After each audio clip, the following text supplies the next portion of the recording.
Welcome to the last guide you ever wanted to listen to. Because listening to me means you've been heartbroken. That could have been through many different ways because there's a lot of ways we can be broken. And although I've written this heartbreak guide with the intention of going from broken to fabulous after facing heartbreak from the ending of a romantic relationship, I truly feel that it'll be helpful to many others broken by family, friends, the ending of a job, or passing of a loved one.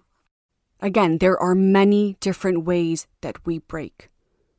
So you may not be able to directly relate your situation to every chapter, but you will find a lot of help in others.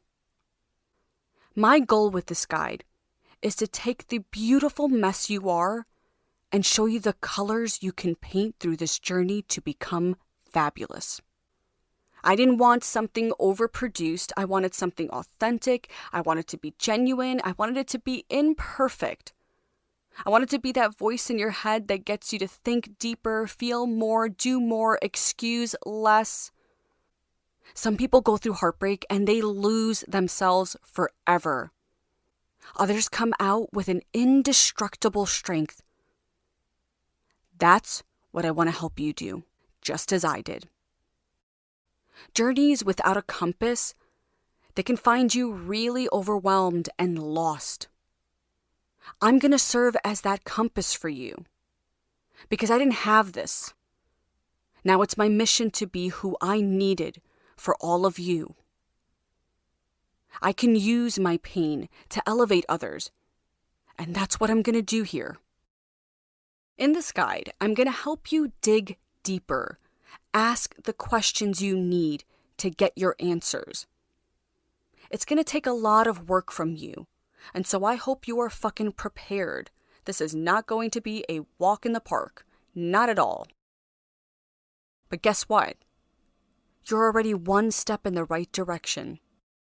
It is time to take you from broken to fabulous. Chapter 1. Why and How It Ended.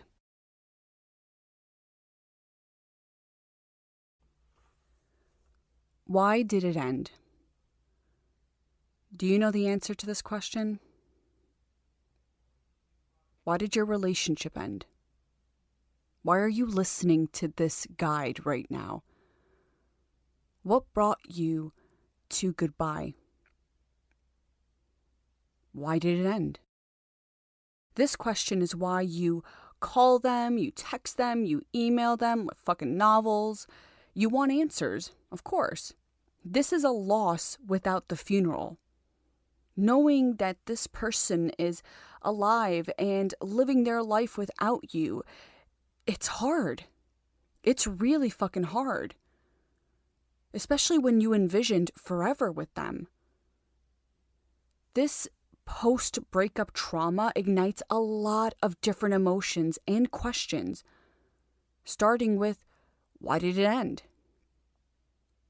Now, you might know very well why the relationship ended, because you were the one who ended it, or because you were the reason behind it ending. Regardless of where you stand, I want you to think on this for a minute.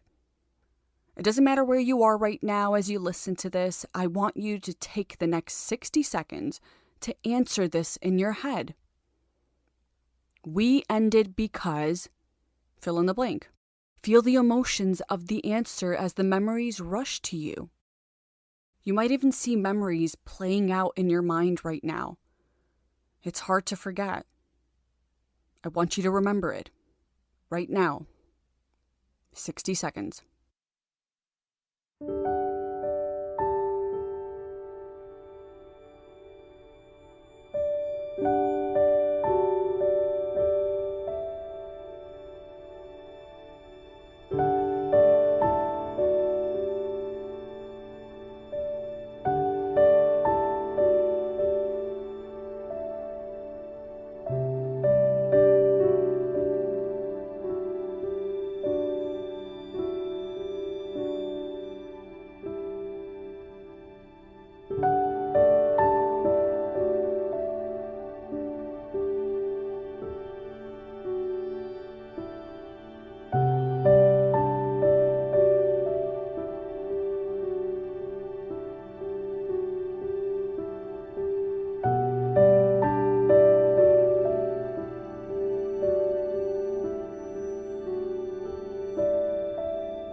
Have you ever timed a minute and just started questioning your "I didn't have the time" excuse? Like, shit, a minute is longer than you think.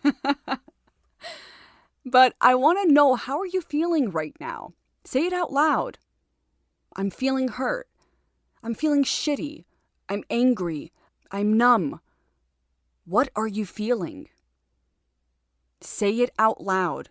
You're going to need to get used to hearing your voice and having self-dialogue throughout this guide. So right now is a great time to start. Because awareness is going to be your most valuable tool through this entire journey.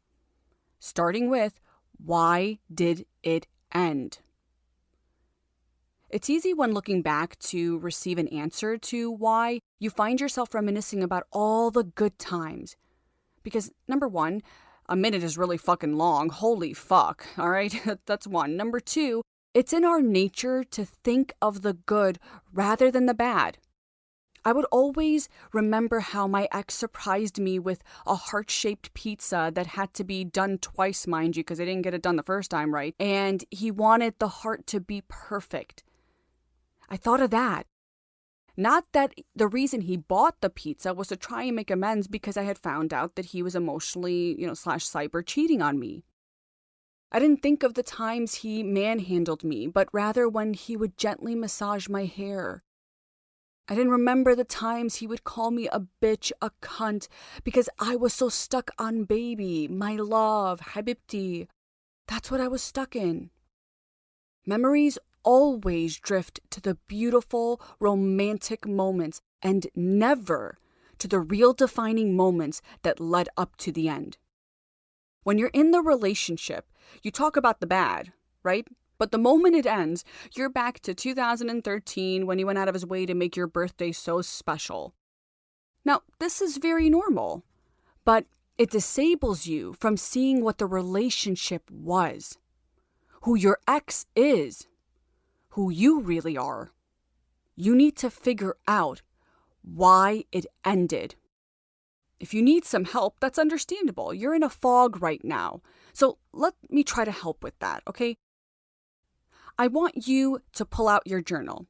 Now, when you purchased this guide, one of the requirements was to purchase a journal, okay? If you don't have one yet, grab a sheet of paper, the back of a newspaper. I don't give a fuck. Grab something to write on.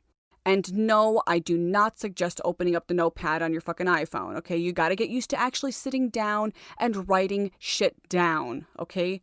It helps you process things more. So grab a pen or a pencil and do a cons list. A pros and cons list is pointless because your ass knows the pros list is going to outweigh the cons. And that's because you're always seeing the best in them, in everyone. Why? Because you love them, and that's what love does. It sees the best in people. But sometimes you're the only one who sees the best in the person you feel for, who was actually pretty shitty. It's in our nature to see the best in people, which is great and beautiful. Kumbaya, my love, but what kind of love are you bringing into your life? What kind of love are you bringing into your life? And more importantly, what is love to you? What kind of love are you bringing into your life? Do you know what love is? If your mind immediately said, yeah, that's with my ex, I'd say here's the hard truth from the get-go, okay? If you were meant to be with your ex, you would be with your ex. And this would be the last guide you'd be listening to, and my voice the last fucking one you'd want to hear, okay? And please don't compare yourself to Tabitha and Richard or Samira and Sufyan, who broke up but then found themselves back together and they're married with children now, because you're not Tabitha and Richard, okay? And you're not Samira and Sufyan. I guarantee you Tabitha, Richard, Samira, and Sufyan are all listening to this guide right now because they fucking broke up and nobody knows about it yet. Everybody is on their own journey, so stop comparing yourself to people who are on a different journey than you. If something ends, it ends for a reason.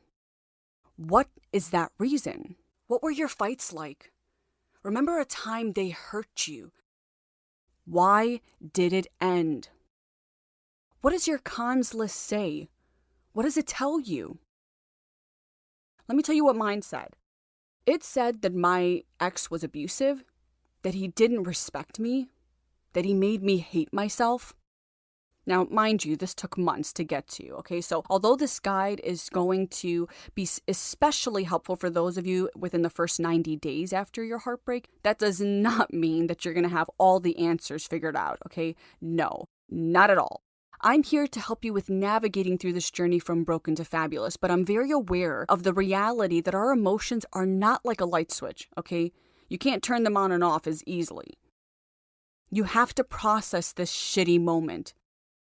So go at your own pace. That's important to understand from the beginning. We are all different. Everybody processes things very differently and at a different time, and that's okay.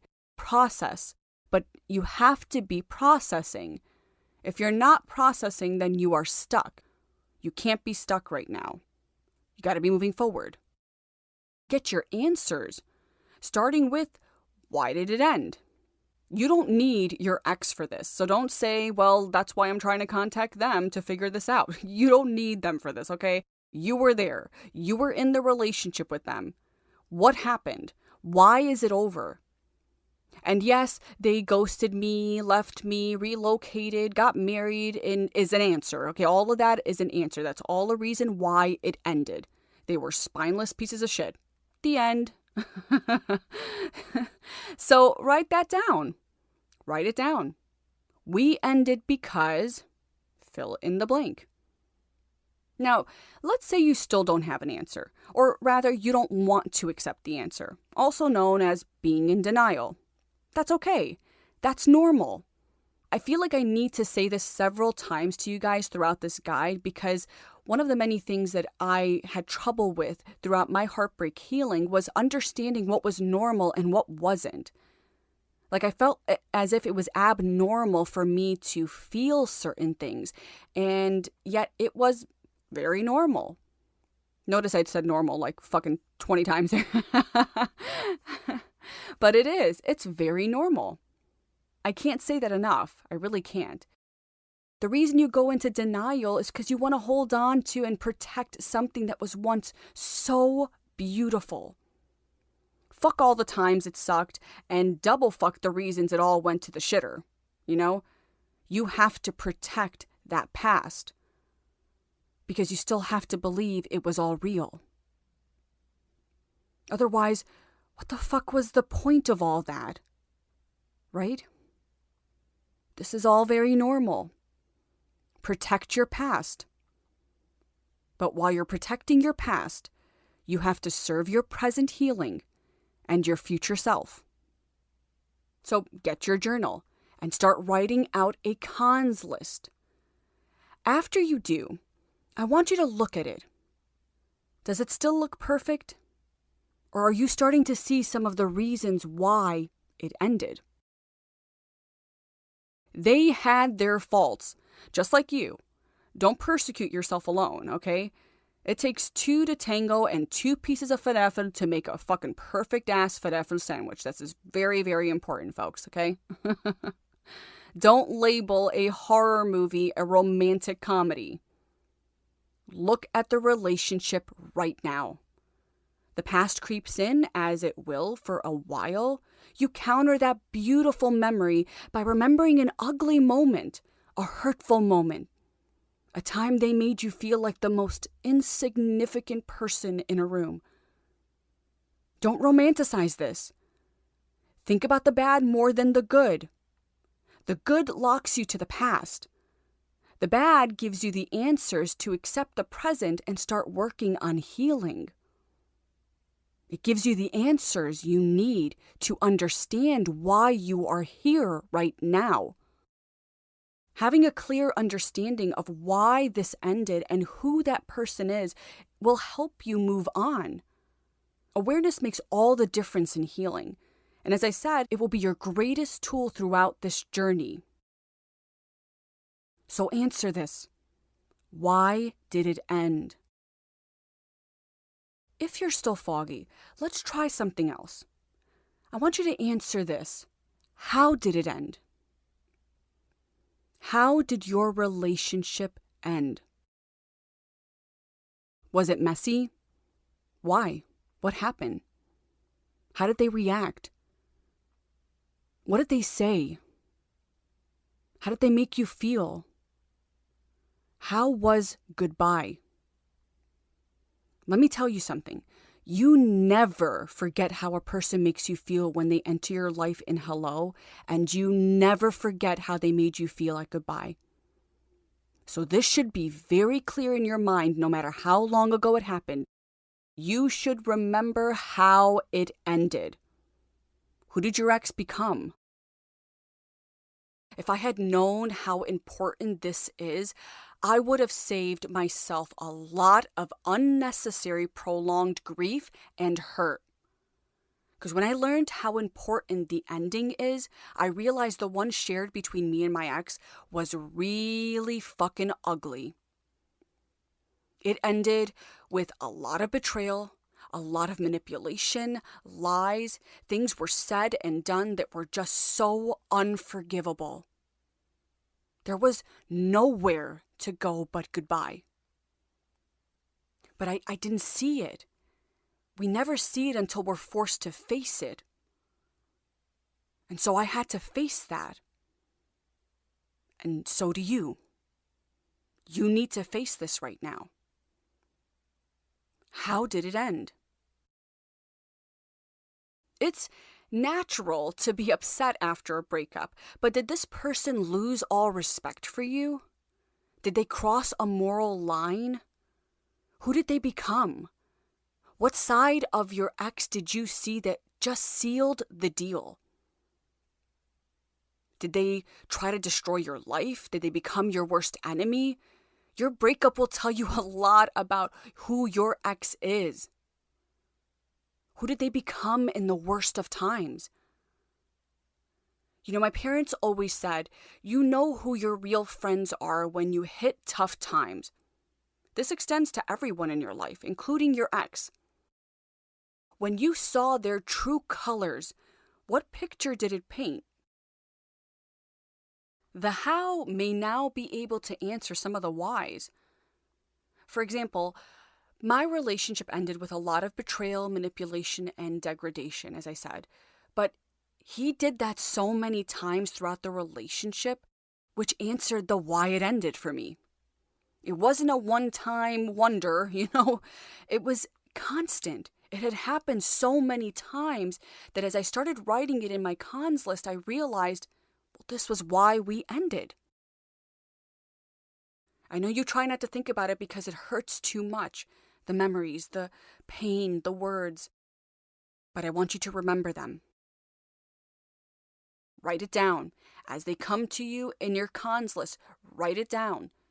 This list is going to serve two purposes for you. Number one, it's going to tell you why it didn't work with your ex. And number two, what you don't want nor deserve in your future relationship. This is very important. You don't want to break in vain. We all make mistakes in our pursuit to find love and in turn ourselves. Even me, on a daily, okay? Nobody is immune to it. But as long as you can hold on to the lessons from your past, there'll always be mistakes worth making. So you gotta be kinder to yourself than you are to your ex. Answer why and how it ended. You have to serve your present and future self by remembering the reality. What was the reality of your relationship like? So if you don't know why it ended, look at how. The how will give you answers, a lot of answers, and the how may even be able to start opening the doorway for you to look and reflect on the real reality. There's always a reason things end. Don't delude yourself. Your denial is just there to protect you. Because you want to, as I said, believe that this was all real, and a great part of it may very well have been. But you're still here. It's still over. You're still at goodbye. So why? I want you to answer that question. And if you need some time to think on it, then think on it. You may already even have your answer. You may know exactly why and how it ended. And looking at those two makes you realize, well, This is why I'm here. Now, where do I go from here? You may not know yet, and that's okay. Give yourself some time to reflect on this. Your denial's going to come in place to try to protect you from the pain, from the hurt, because realizing that something wasn't really real and that somebody really didn't care, that shit hurts. And none of us want to hurt. But there's going to be power in your hurt. There's going to be power in the awareness of what you find out. Why and how it ended. Answer those two questions. Now, if you do or don't have the answer, as you continue listening, those answers may come to you. As you're taking time to reflect on this, I want you to keep writing that cons list. Knowing the answer to one or both of these questions is going to give you the reality check you need to face what happened, why it happened, and the reason you're here today. That reality check hurts, but knowing the answer will introduce you to a new version of yourself that you never thought possible.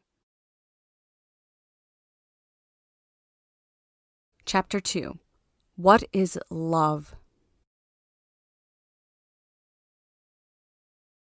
What is love? Many times our denial of the past and the temporary amnesia of the how it all ended is clouded by love. I loved him. He loved me. She was the love of my life. We loved each other. I'll never find a love like that again. For you, that might be the best thing ever, okay? Because do you know what love is? Ask yourself that. When you say, I love them, why do you love them? What about them do you love exactly, and why?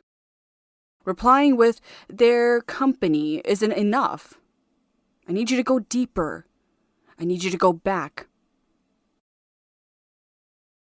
I want you right now to take a moment to look back. If you hate visiting the past, that only means you have unfinished pain you need to tend to. So let's do it. Go back to the first love you ever saw. The love you saw from your parents or parent. What was love to you? Look at the love in your life. The first love we ever experience in our life that sets our understanding of it is the one we share with our family. So you have to start there.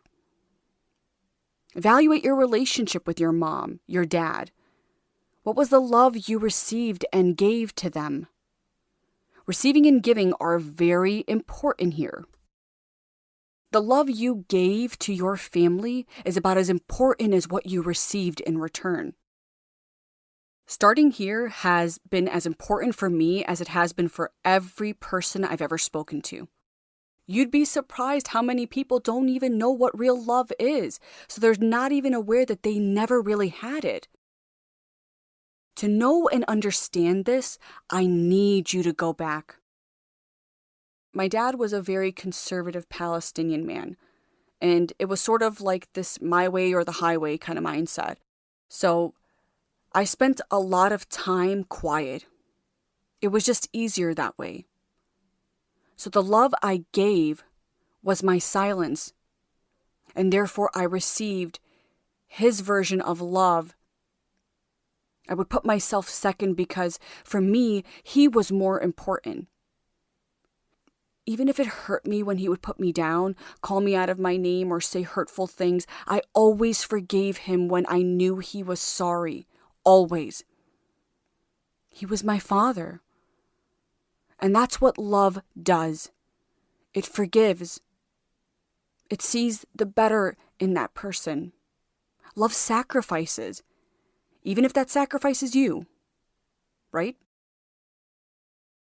What if I told you no? What if I told you that love doesn't degrade or disrespect you?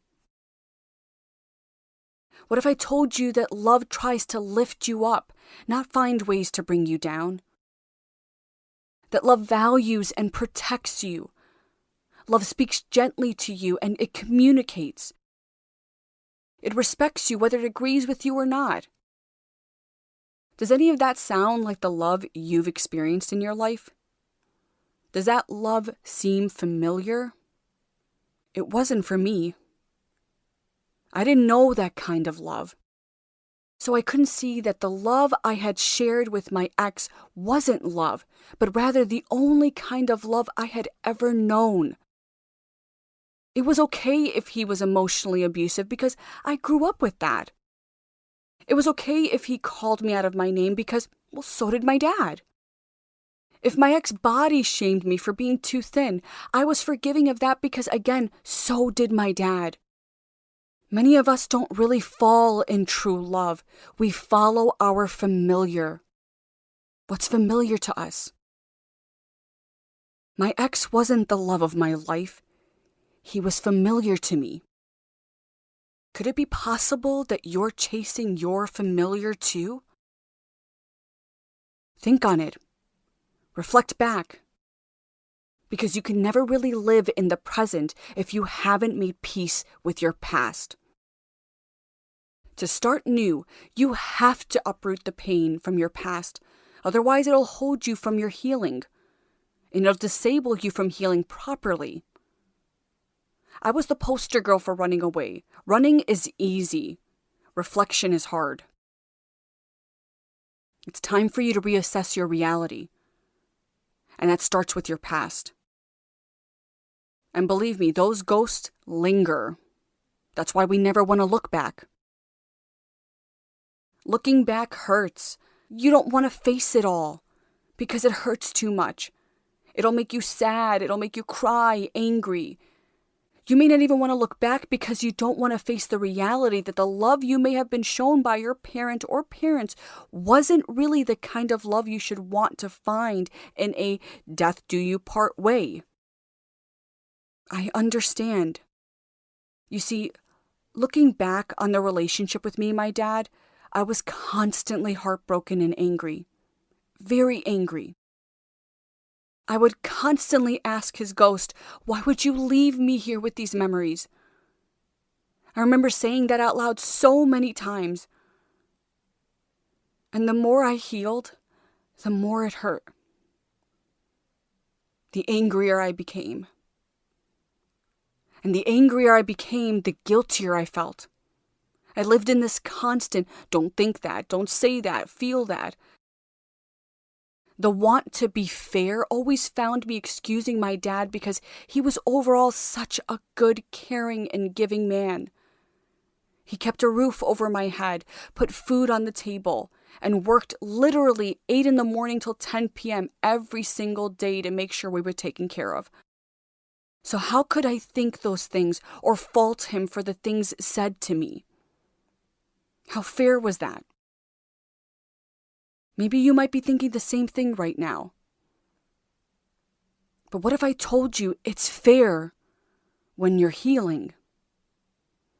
That in order to really heal here, you kinda sorta have to.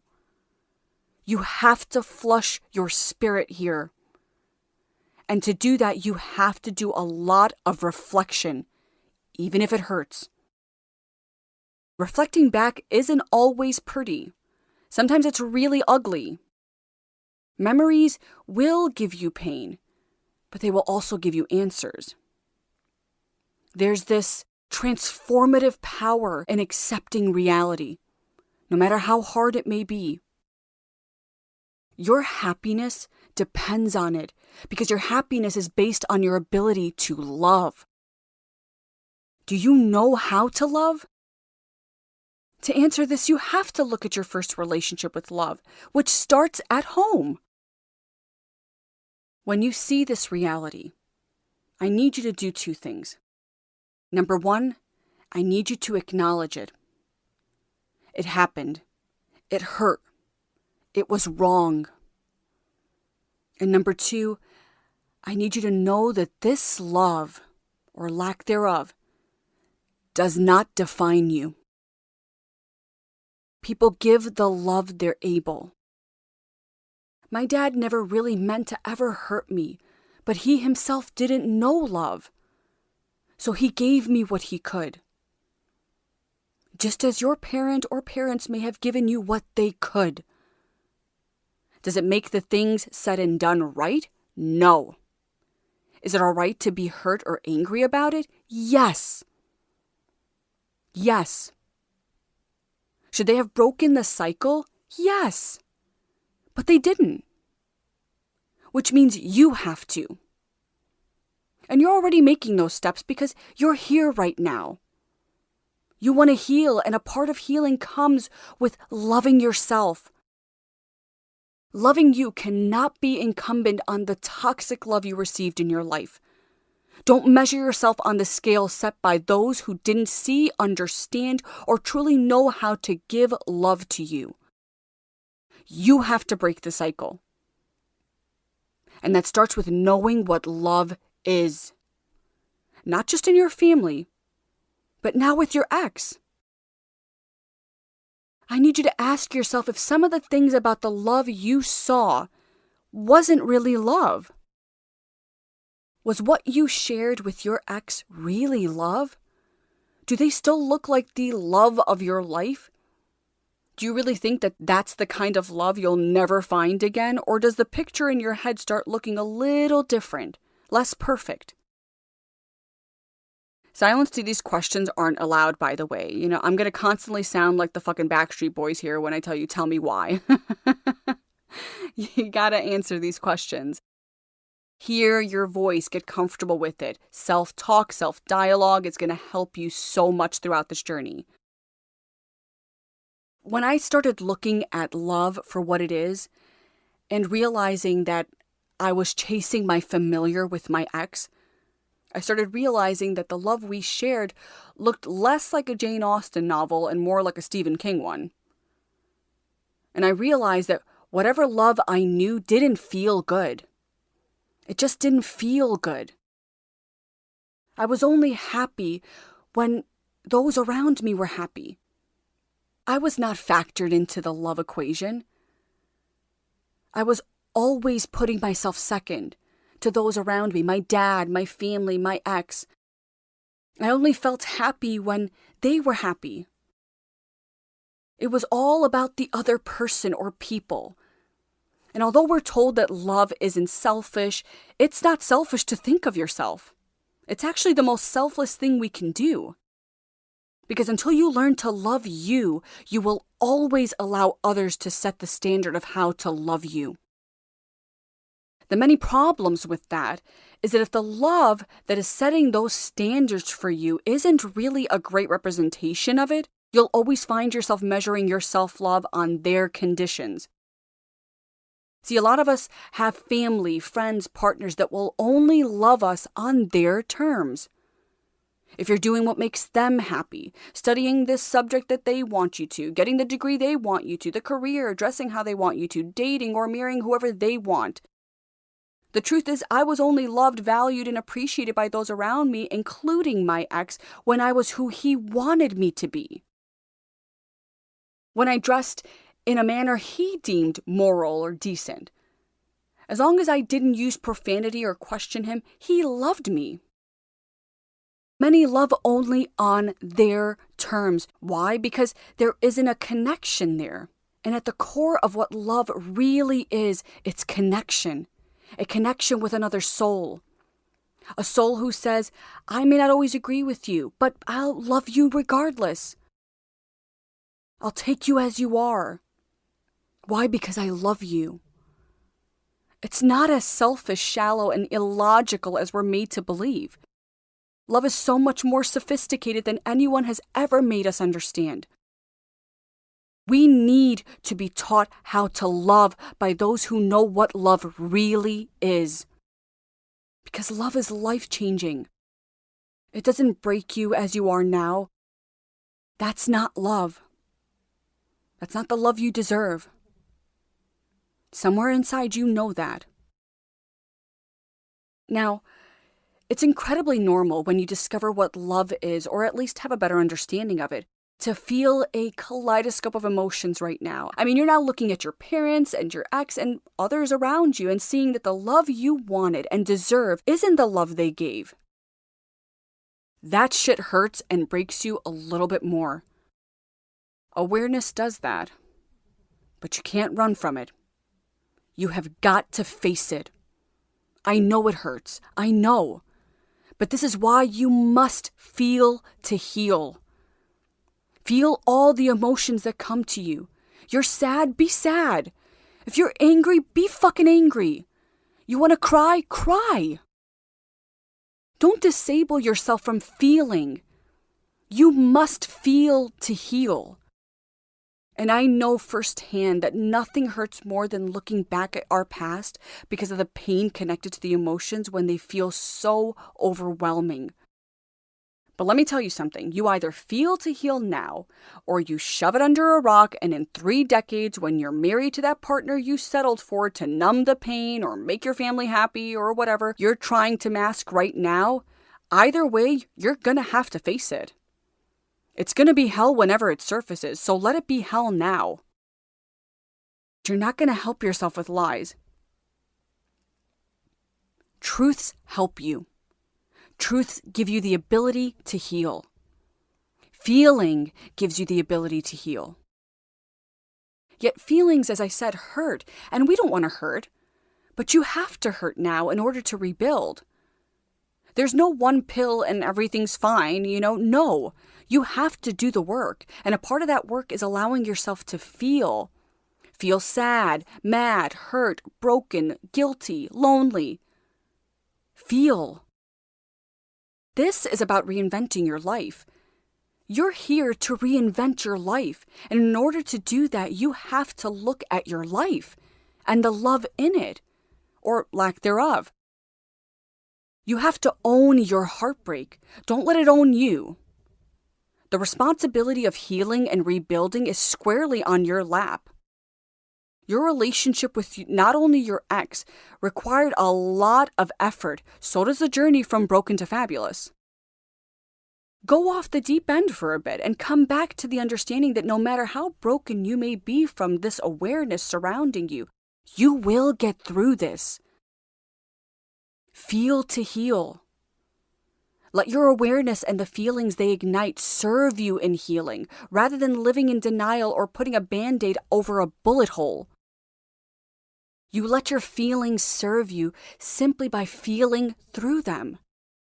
You're not a robot. You're not here to turn off your ability to feel. That's why the world has so many fucking problems. That's why there's so many bitter, angry, unfeeling people, because nobody wants to take their hurt, their pain, and their sadness and really look at it and try to work through it. Instead, they just want to channel it into other people's pain and their own. No more. No more. You need to end this. Break the cycle. Today. Now. Start with feeling all the emotions you need to feel through this heartbreak, especially now with the awareness of what love truly is. No denial. Face it. No more of you living in those thoughts to prove whatever point you want to yourself. It won't help you heal. Stop living in the delusion that things are just fine. That's not true, and you know it. Cut the fucking charade. Nobody's impressed. The flood of emotions might make you feel it's impossible to heal, and it might be really hard. All of this, especially with the new revelations that are birthed when answering the question, what is love? I understand. Believe me, I do. But I promise you, you'll find your peace one day at a time. You will. But for now, flush your spirit. If you feel like giving up, don't. Don't you dare. It's easy to die, to give up. It's harder to fight. And in the end, it's that fight that will be the best decision and will change your entire life. So keep going. I'm rooting for you. I believe in you. And it's time for you to do the same. Chapter 3. Self-love. I am beautiful. I am worthy. I am me. I want you to look at yourself in the mirror right now. Stop avoiding it. I know what that was like. You don't even want to fucking look at yourself in the mirror. But today that changes. Look at yourself in the mirror right now and say this out loud. I am beautiful. I am worthy. I am me. Do you believe it? Do you believe you're beautiful? Do you believe you're worthy of love, of happiness, of success? Do you know who you are? Do you accept that person? If your answer is no, I fucking get it, okay? I experience this on a daily after my heartbreak, and I'm sure you're feeling the very same thing. There is no greater self-love crusher than heartbreak. I mean, you could have lost your self-love even before the relationship, or maybe while you were in it. The ending of it only completely just destroys it. Especially if you were in a toxic relationship. If you never had self-love, or you faked it, but you just never really made it, this journey is gonna be so hard for you. Now, we lose self-love for many reasons, and it's not just because of heartbreak, although heartbreak is the absolute guaranteed way that you can lose self-love. But it's not the only way we lose our self-love. A lot of times, you lose self-love in pieces. It could have happened because of your ex or exes in your past. It could have happened because you're trying to make family happy or proud or avoid, gossip. We break a lot in trying to live up to expectations, and so we lose ourselves even more. It could have happened because of your community, society, social media. It could have been one of these things or all of these things. There's a great many ways we break. Whatever it is, today is the day you can change that. This is the opportunity to find you first, to grow, to get out of your comfort zone, to get away from whatever you're accustomed to. This is the moment where life tells you stop playing it safe. Find yourself. In order to start doing that, today is the day you have to do the following 4 things, okay? No fucking exceptions or excuses. You've got to do the following 4 things. Number 1, you got to get your ass something to eat. Appetite is almost always one of the first things that goes after you have your heart broken. You are filled off stress and worry and concern and hope that you don't even remember to eat. But you got to keep your fucking body going here, okay? So get something to eat. Number 2, get outdoors. Get out of the fucking house.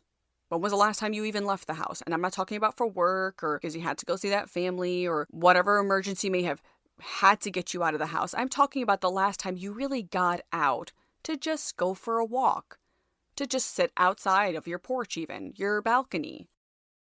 When was the last time you had fresh air to just be present? Maybe you have a nearby park, so go for a walk in that park. Go to the beach. Just get out of the house. You need to get out and get some fresh air. I think the reason a lot of people avoid this is because we never really want to spend time with ourselves. There is so much shame, fear, and humiliation in a lot of us when it comes to simply spending time alone. Because being alone gives us the opportunity to really think. And who wants to fucking do that, right? Because thoughts always seem to go back to the pain, the hurt, the trauma. But what you're going to learn as we continue on in this guide is how important alone time is.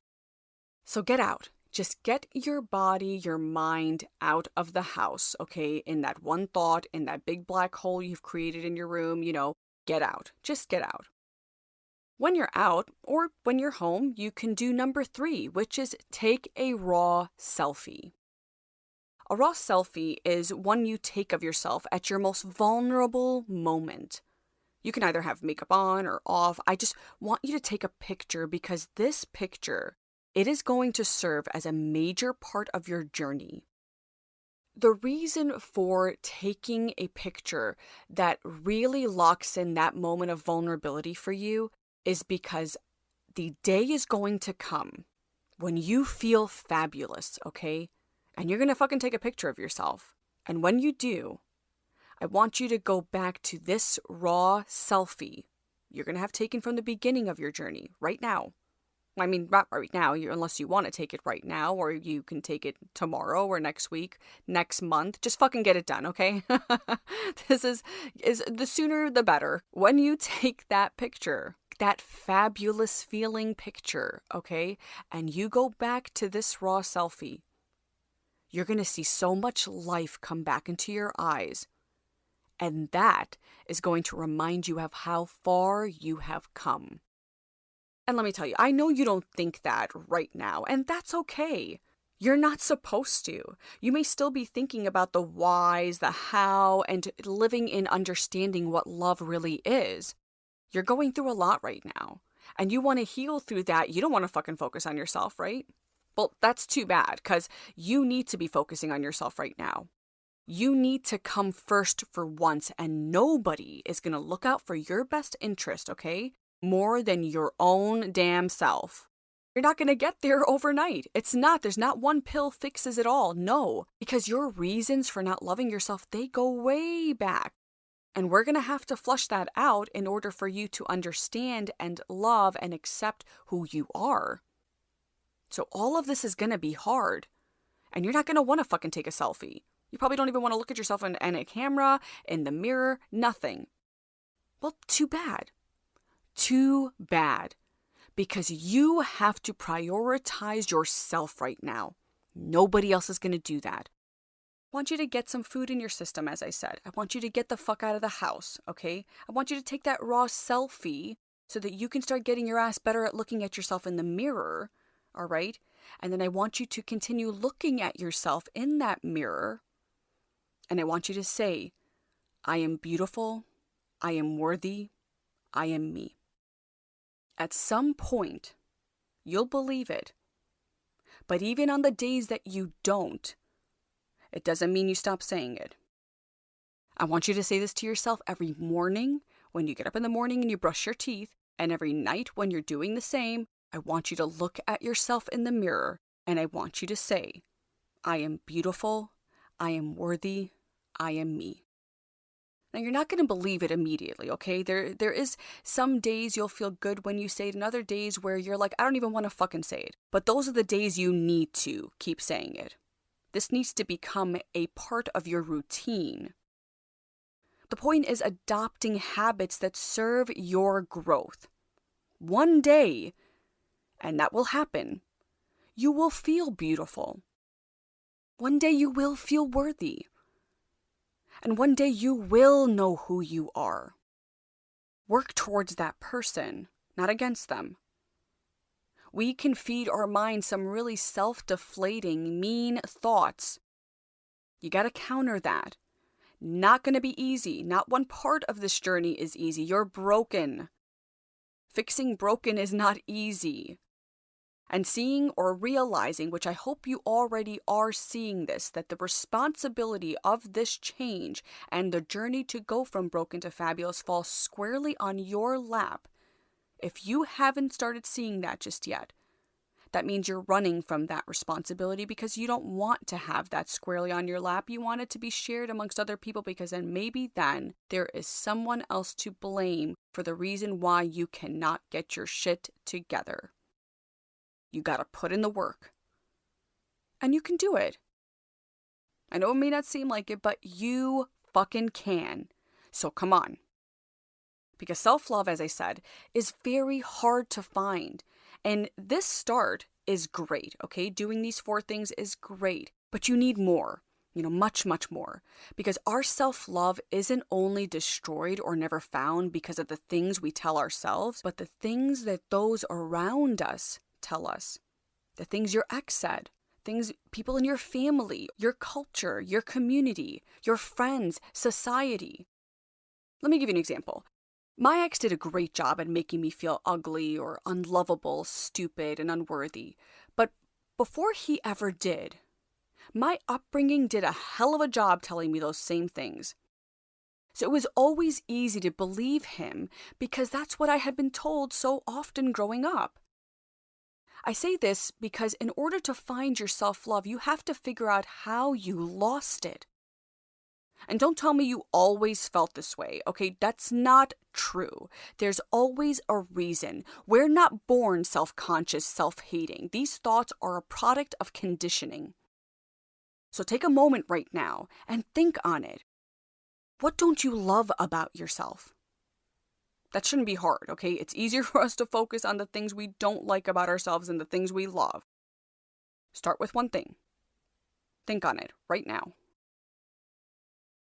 When I asked myself this question, I had the answer that every single client I have ever asked this of, which was everything. I hate everything about myself, right? That's easy to say. So I'm going to need you to dilute it down, okay? Start with one thing.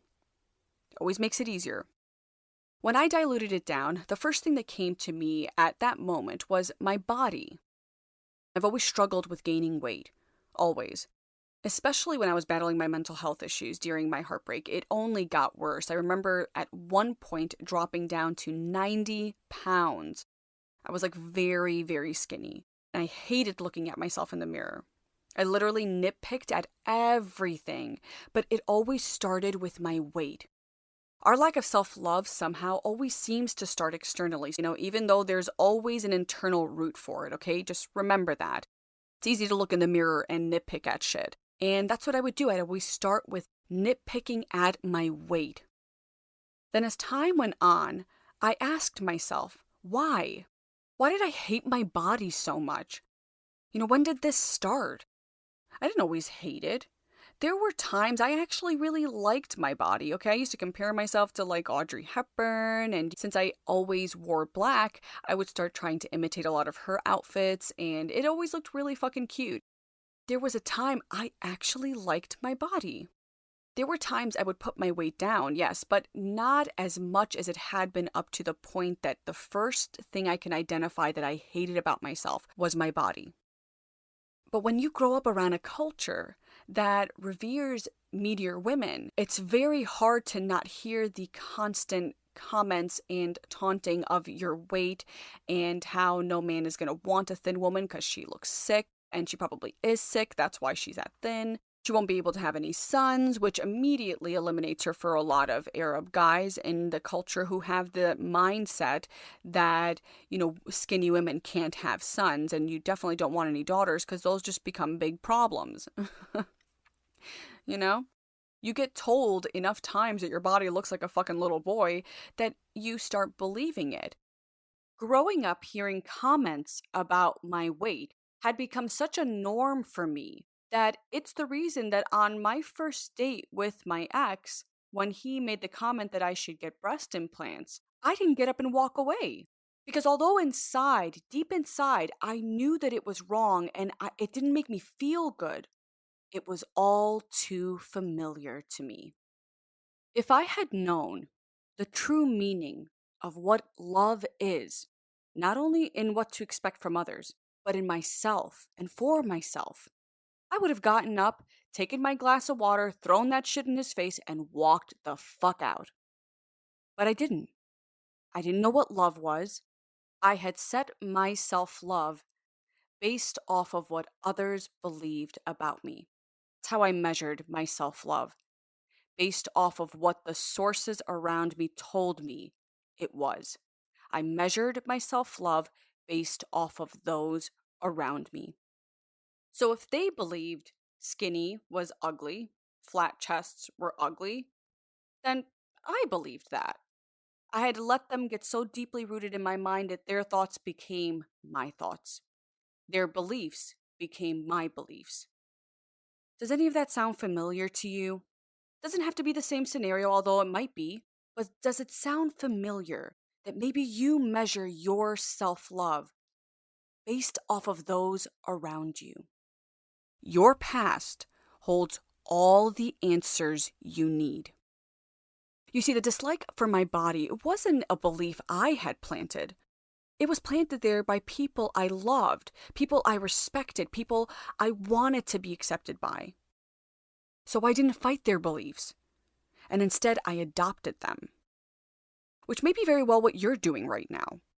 You may hate many of the things about yourself, not because you really do, but because of the perspective being fed to you. Whether that be because of family or friends or peers, social media, magazines, it started somewhere, okay? It started somewhere. Where? Look back. Now, this is not about a blame game, okay? No. This is about knowing where the source came from and how to overturn those thoughts. Even when I discovered the source of certain parts of my lack of love, it didn't become a blame game, but rather a moment to say enough. You have to know who to say enough to, even if that's yourself. But you gotta look back to get those answers. Although there was a source for my body hate, I had the choice now. The choice was now mine about what the fuck I wanted to do about it. I found out why I didn't love myself. Now what? Just as it might be for you. When you discover the source of the reason or reasons you don't love yourself, it's not time to point your finger at that person or persons, but rather it's a moment for you to hit the brakes and say enough. That's it. Enough. I looked at the source of my body hate, and I said enough when I asked myself the following questions. I asked myself, number 1, do you really think your body is ugly? Number 2, is skinny really unattractive to you? And 3, do you really think you need implants? After asking myself every one of those questions out loud, mind you, you gotta get used to hearing your voice, so speak out loud, which I did. And when I asked myself those questions, I realized that I didn't agree with them. I liked my body. Even if there were certain things I wanted to be different, they were things I wanted.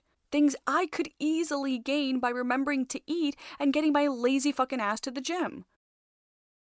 When I recognized this, I started having to counter the negative, mean thoughts implanted by others in my mind with kinder ones to myself. So I would look in the mirror and I would tell myself, I am beautiful, I am worthy, I am me. I would remember to eat. I remember to get out, get my body moving, and to just be kinder to my fucking self. Because if I was waiting for others to do that or to see my beauty, I would be waiting a very long time. I couldn't do that. I had to give it to myself, just as you have to give it to yourself. But the only way you get that is when you take hold of your life, your beauty, your worth. When I started loving me, I started having better responses to the people around me. When anybody used to comment about my weight, I would counter back with, no, I'm beautiful. I love my weight. When they'd say, you need to gain more weight, I'd say, why? I actually think I look great. I actually think I look fantastic. As a matter of fact, I look fabulous. And let me tell you what happened. It stopped. It completely stopped. And there were more times than not that I complimented myself and I didn't really believe it. But after a while, repetition taught me that I did, and I do.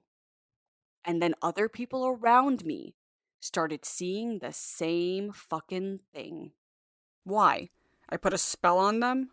Suddenly they see thin beautiful? No. It's because enough time passed and they got enough of those answers because I felt empowered in my body that it just simply stopped.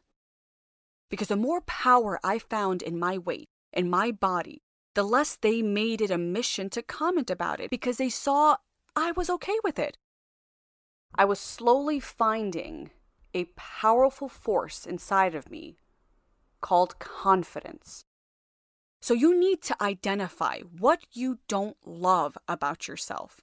And it might be many, but remember, we're diluting it down to one. Start with one and then work your way down the list.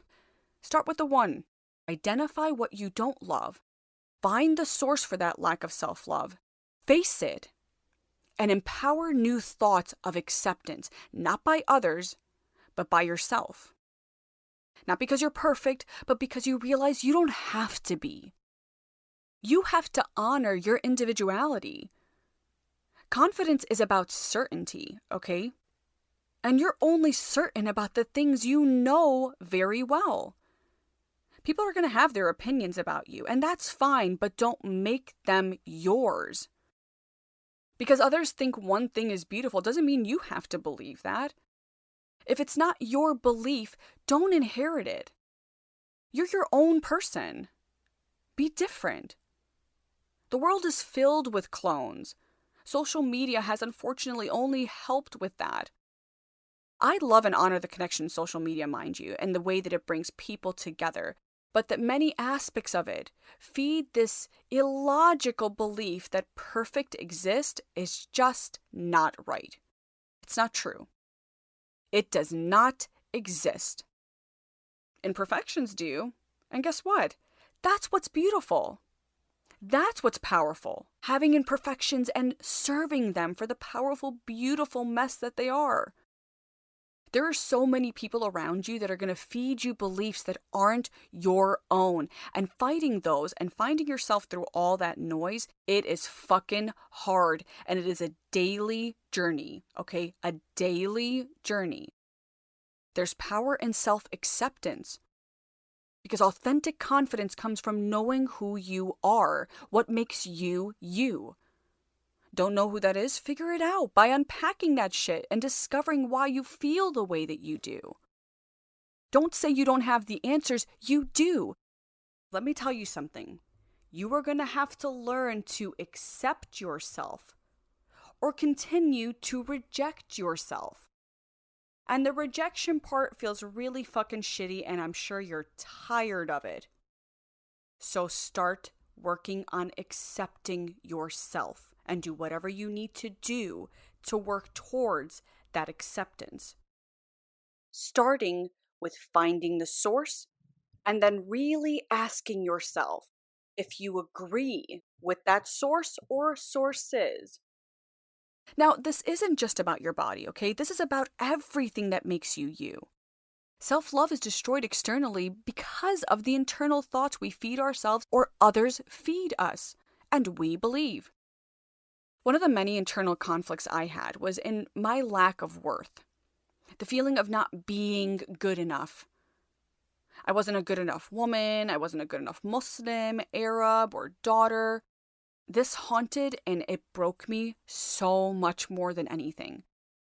Can you relate to the feeling of just not feeling good enough? I'm sure you can, especially after heartbreak. My ex had thrown my reputation out. I was ostracized by my community, judged by people, disrespected, name-called all the time. Guys would treat me like I was a 25 cents a ride purchase because I wasn't a verified V. I was no longer a virgin. Muslims treated me like garbage, degraded me, told me I wasn't going to heaven. Arabs criticized me for not following the traditional expectations of a woman. As a woman, I felt immoral, I felt cheap, exposed, less than nothing. It was suffocating. It was lonely. In that loneliness, I felt so unworthy of so many things because I just became meaner and more nastier to myself. Does any of that sound familiar? I get it. This was my life until understanding what love is. Understanding the true meaning of love allows you to properly reflect realistically. See your ex and others in your life for who they really are.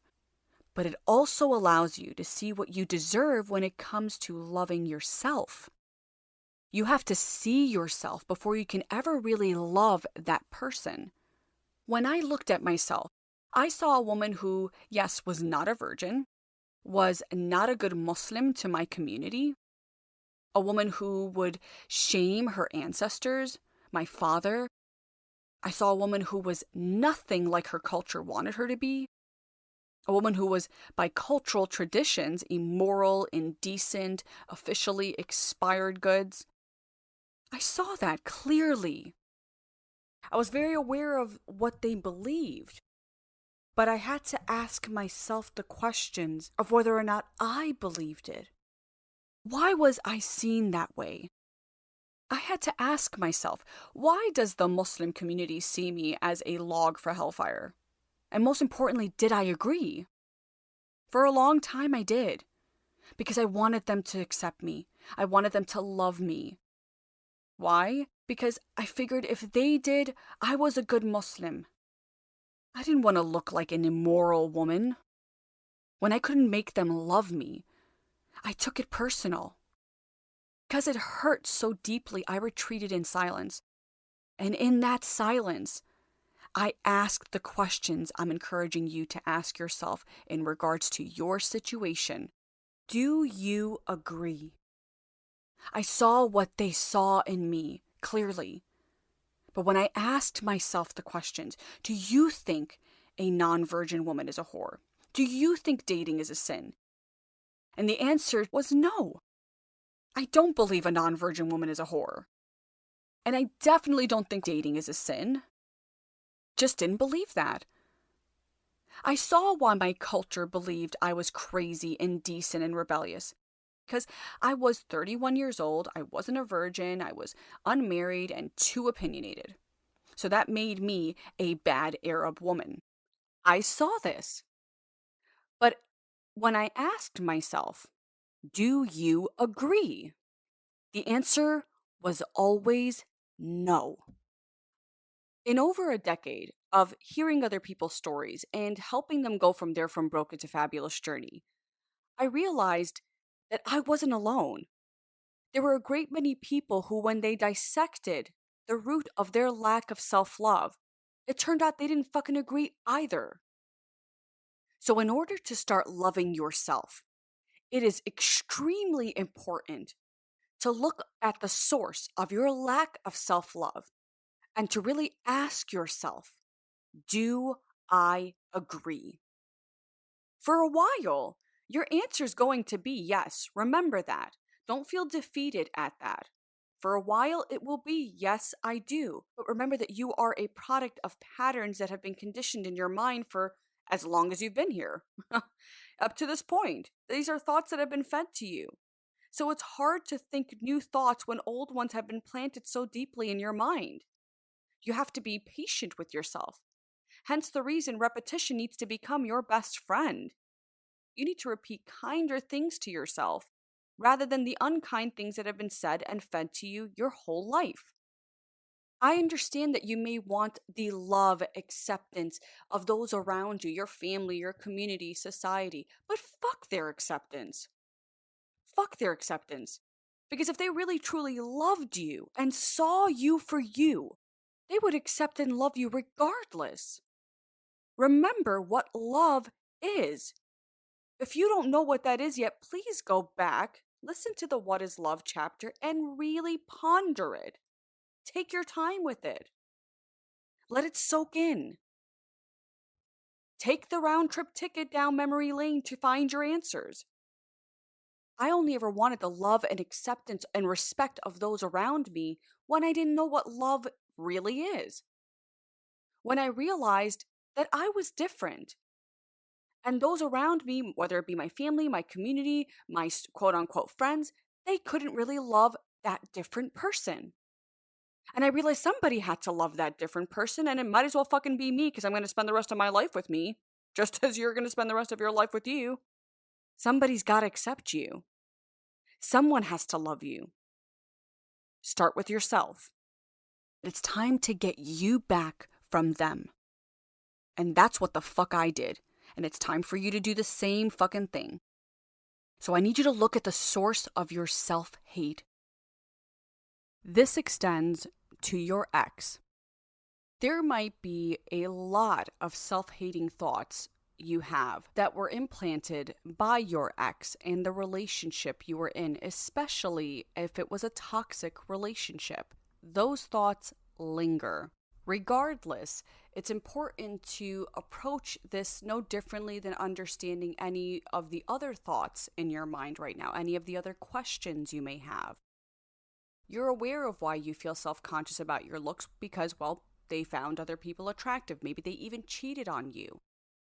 But what you don't understand is that you're measuring yourself based off your ex's beliefs, their perception. Regardless of whatever mindfuck has been fed to you, your ex's thoughts or their impression, their beliefs, those are not yours. And don't argue that yes, it is. No, that's because you're still measuring your worth based off of your ex. Bring the focus back to you. And you're trying to discover your self-love, which is your own journey. Self-love. It's not for you and your exes. It's not a joint experience. It's your own self getting there. So it has to be your own thoughts. Unpack that shit and get your answers. You have them. I promise you do. Once you have those answers, you might find yourself angry. Because as you learn to love and appreciate the things about yourself that others told you to dislike, hate, be ashamed of, or silence, once you start appreciating and loving those things, you get angry at the people who made you feel that way. The anger that they shamed you, that they degraded you, that they set a limit for you, disabled you from so many things, you get angry. That's good. I want you to get angry. I need you to get angry. Because it's that anger that's going to help you get through the hardest journey to self-love. And that's when you find that self-love and you try to keep that self-love once you take it out into your world. Once you take it out into your world and into the greater world, that's when it becomes really fucking hard. This is when you have to learn to stand in your no. You have a life to live outside of this broken state you're currently in, and it's time for you to fucking claim it. No more asking permission to be you, time to introduce yourself. And that starts with setting boundaries. You'll know what boundaries to set once you know yourself a little bit more. This is where most people, including myself, face the hardest roadblocks. Because you're saying, hey family, hey friends, hey world, work, job, my community, this is me. And nobody rejects you more than your own. All right, your own family, your own supposed friends, your own coworkers who want to see the best for you, your own community who just want you to be on the right path. This means you have to stand in your no. Stand in your no. You have to say no to their expectations, to their wants, to their beliefs, to their desires, everything that is them and not you. And as I said, all of this takes time. You have to be working towards this. You have to be working towards your self-love, your self-growth, your self-acceptance and awareness every single day. Standing in your no means having the courage to speak up. Stop being silent. Stop being a yes woman or man. Your anger should give you the fearlessness to do that. Anger always brings about the most amazing changes. And you have to use your anger to be able to keep your self-love, to fight for you. Somebody has to. It was my anger that got me to share my story, my wanting my voice to be heard, that now has me followed by 500,000 people all around this world. It was my anger and wanting to be heard by my family that when my mom used to tell me, your ancestors would be ashamed of you because you're a woman who's crying over a man and a strong woman doesn't cry over a man. It was my anger that said, I don't care what my ancestors say. I am sad and I'm going to cry. And if you don't like it, then you can turn away and you don't have to see me. But here's what you're also not going to get, Mom. You're not going to get my vulnerability. You're not going to get my truth. You're not going to get my openness. Nothing. You will get my silence. Because if you really loved me, then you would listen to me, minus any judgment. Once I saw me, I stood by me. I stood in my own corner. because nobody else was standing there for me. And the anger I had at people trying to change that or make me feel ashamed of who I am made me stand by me even stronger, which made me set boundaries. And let me tell you, because I did that, today, my anger and wanting a voice and telling my story and sharing my truth after everything that happened to me with my ex now finds me on social media followed by 500,000 people all across the web. And I realize that I'm no longer alone. There are hundreds of thousands who can relate. And my anger and wanting to stand by me with my family, primarily my mother, finds me today with the absolute best relationship I have ever had with my mom. Why? Because I loved myself enough to set boundaries. Otherwise, there would be consequences. And the consequences would be my silence. You don't need to hear from me anymore. We don't have to talk. Even if we're living under the same roof, we don't have to talk. I'm not sharing anything with you anymore because you haven't earned that. And it turns out that my mom loved me enough to break down those judgments and to love me for who I am. So don't be afraid of your anger. Channel it to set boundaries so they no longer have to affect your life and your emotional well-being by being fucking emotional vampires. That means if it doesn't bring you happiness or joy, you're not going to continue to sacrifice the things that make you you just to see other people smile, because you realize your smile matters too.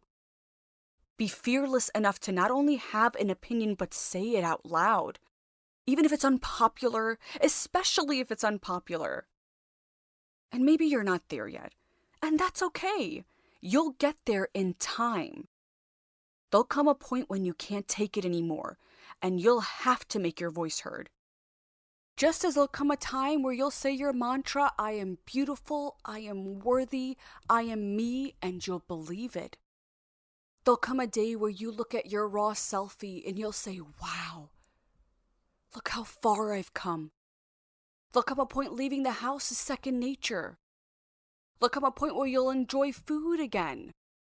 There'll come a point where you love yourself. And you will. And maybe you're worried about people's opinions. Boy, do I understand, okay? Get it, got it, not good, okay? Not good at all. This is why I need you to ask yourself, do these people see you? The people you're afraid of judging you, do they see you? Understand you? Do they appreciate who you really are? Those who really truly love you, they'll come around. They always do. But they only do when you love you enough to stand in your truth and stand powerfully in your no. Understand that there'll never be a lack of unasked opinions than when you're trying to find yourself. Everybody has a fucking opinion when it comes to you trying to find your self-love. Everybody. Some people just even pop out of places you're like, what the fuck?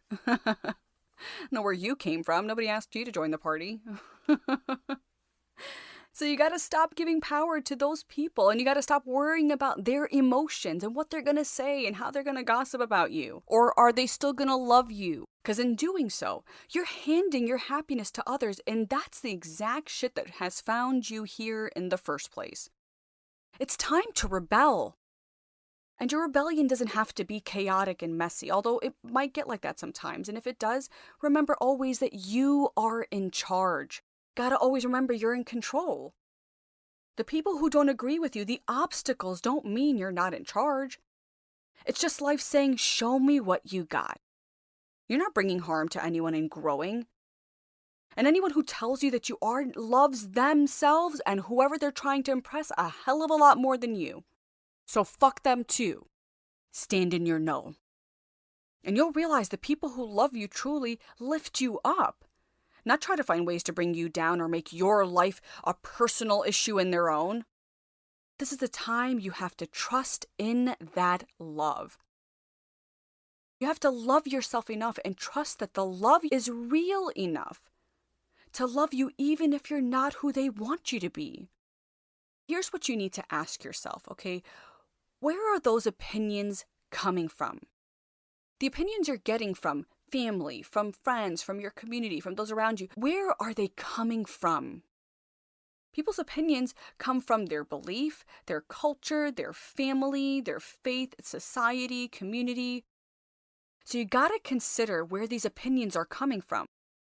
If they put you down for your decisions because they selfishly worry about the opinions of others, then you gotta have compassion for them, because that shit is suffocating. And you know their asses are fucking suffocated in that. So you gotta have compassion, but then detach. Bring the focus back to you and stand in your no. Because just as they are going to stand by who they are and what they believe, you have to do the same thing for you. You gotta stand in your no and follow your happy, your excitement, your enjoyment, your joy, your rainbow. Living life on your own terms is pretty damn ballsy. Don't defend any non-truths on your feelings to others or your own inner critic, which is always the hardest and most difficult person to convince anything of, which is why I am stressing that this journey to self-love is a daily process. You have got to be working on this every single day. Both your inner critic and other critics will be silenced in time the more you see how worthy you are. How worthy you are of happiness, of forgiveness, of success, and in time, love. And that's right, yeah, love. In time, you will find true love. But it starts with you. Because if you don't love yourself, how will anyone else really know how to love you? They'll only do so on their terms. And if your past has told you anything, it's that the love you've experienced thus far may not really be the love you want again. We all want futures that look nothing like our past. Not finding your self-love will find you just falling into the old patterns where you'll get into a relationship hoping that that person can make you feel beautiful, worthy, happy, fulfilled. But you have to find that within you first, so you can set the right tone. So you can set your boundaries. A partner can't give you everything you need, and they won't. You need to develop that within yourself. Rescue yourself. Don't look to be rescued. Rescue yourself. Accept that you don't like living in a box. Accept that you don't like feeling the way you currently do. Be aware that this moment, it just isn't working for you anymore. You want something more. You deserve something better. You have to stand in your no. Stand in your enough. Stand by you, because nobody else is going to until you do. And guess what? You can, and you will.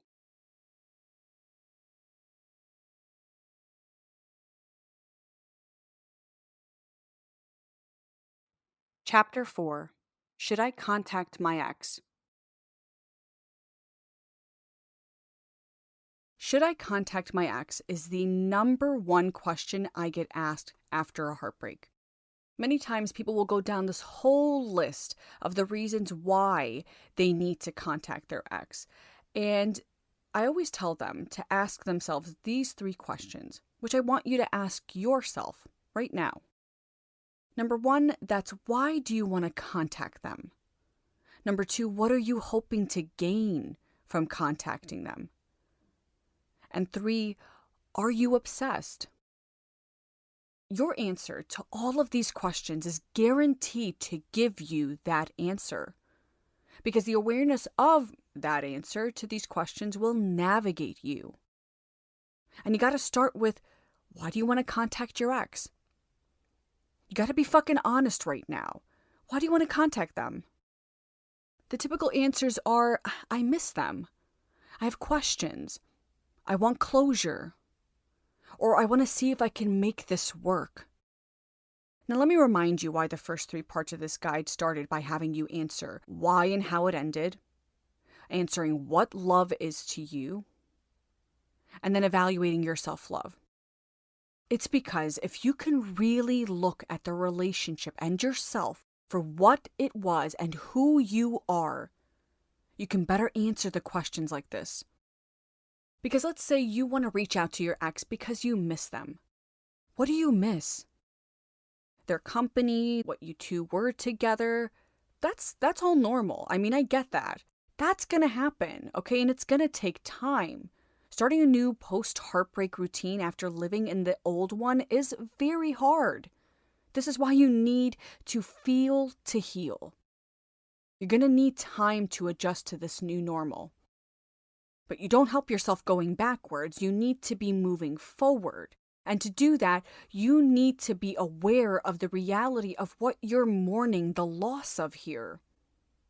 This means the beginning of this guide is extremely important because to know why and how it ended gives you answers. It's important to know what love is, and it's important to love yourself enough to know you're setting the right boundaries. So that way, when these questions arise, and they're going to, and the temptation is really building up for you to press that send button or call them or meet them up, you need to know the answers as to why, how, and are you chasing a real kind of love here? When you say, I want to reach out because I miss them, you have to know what are you missing.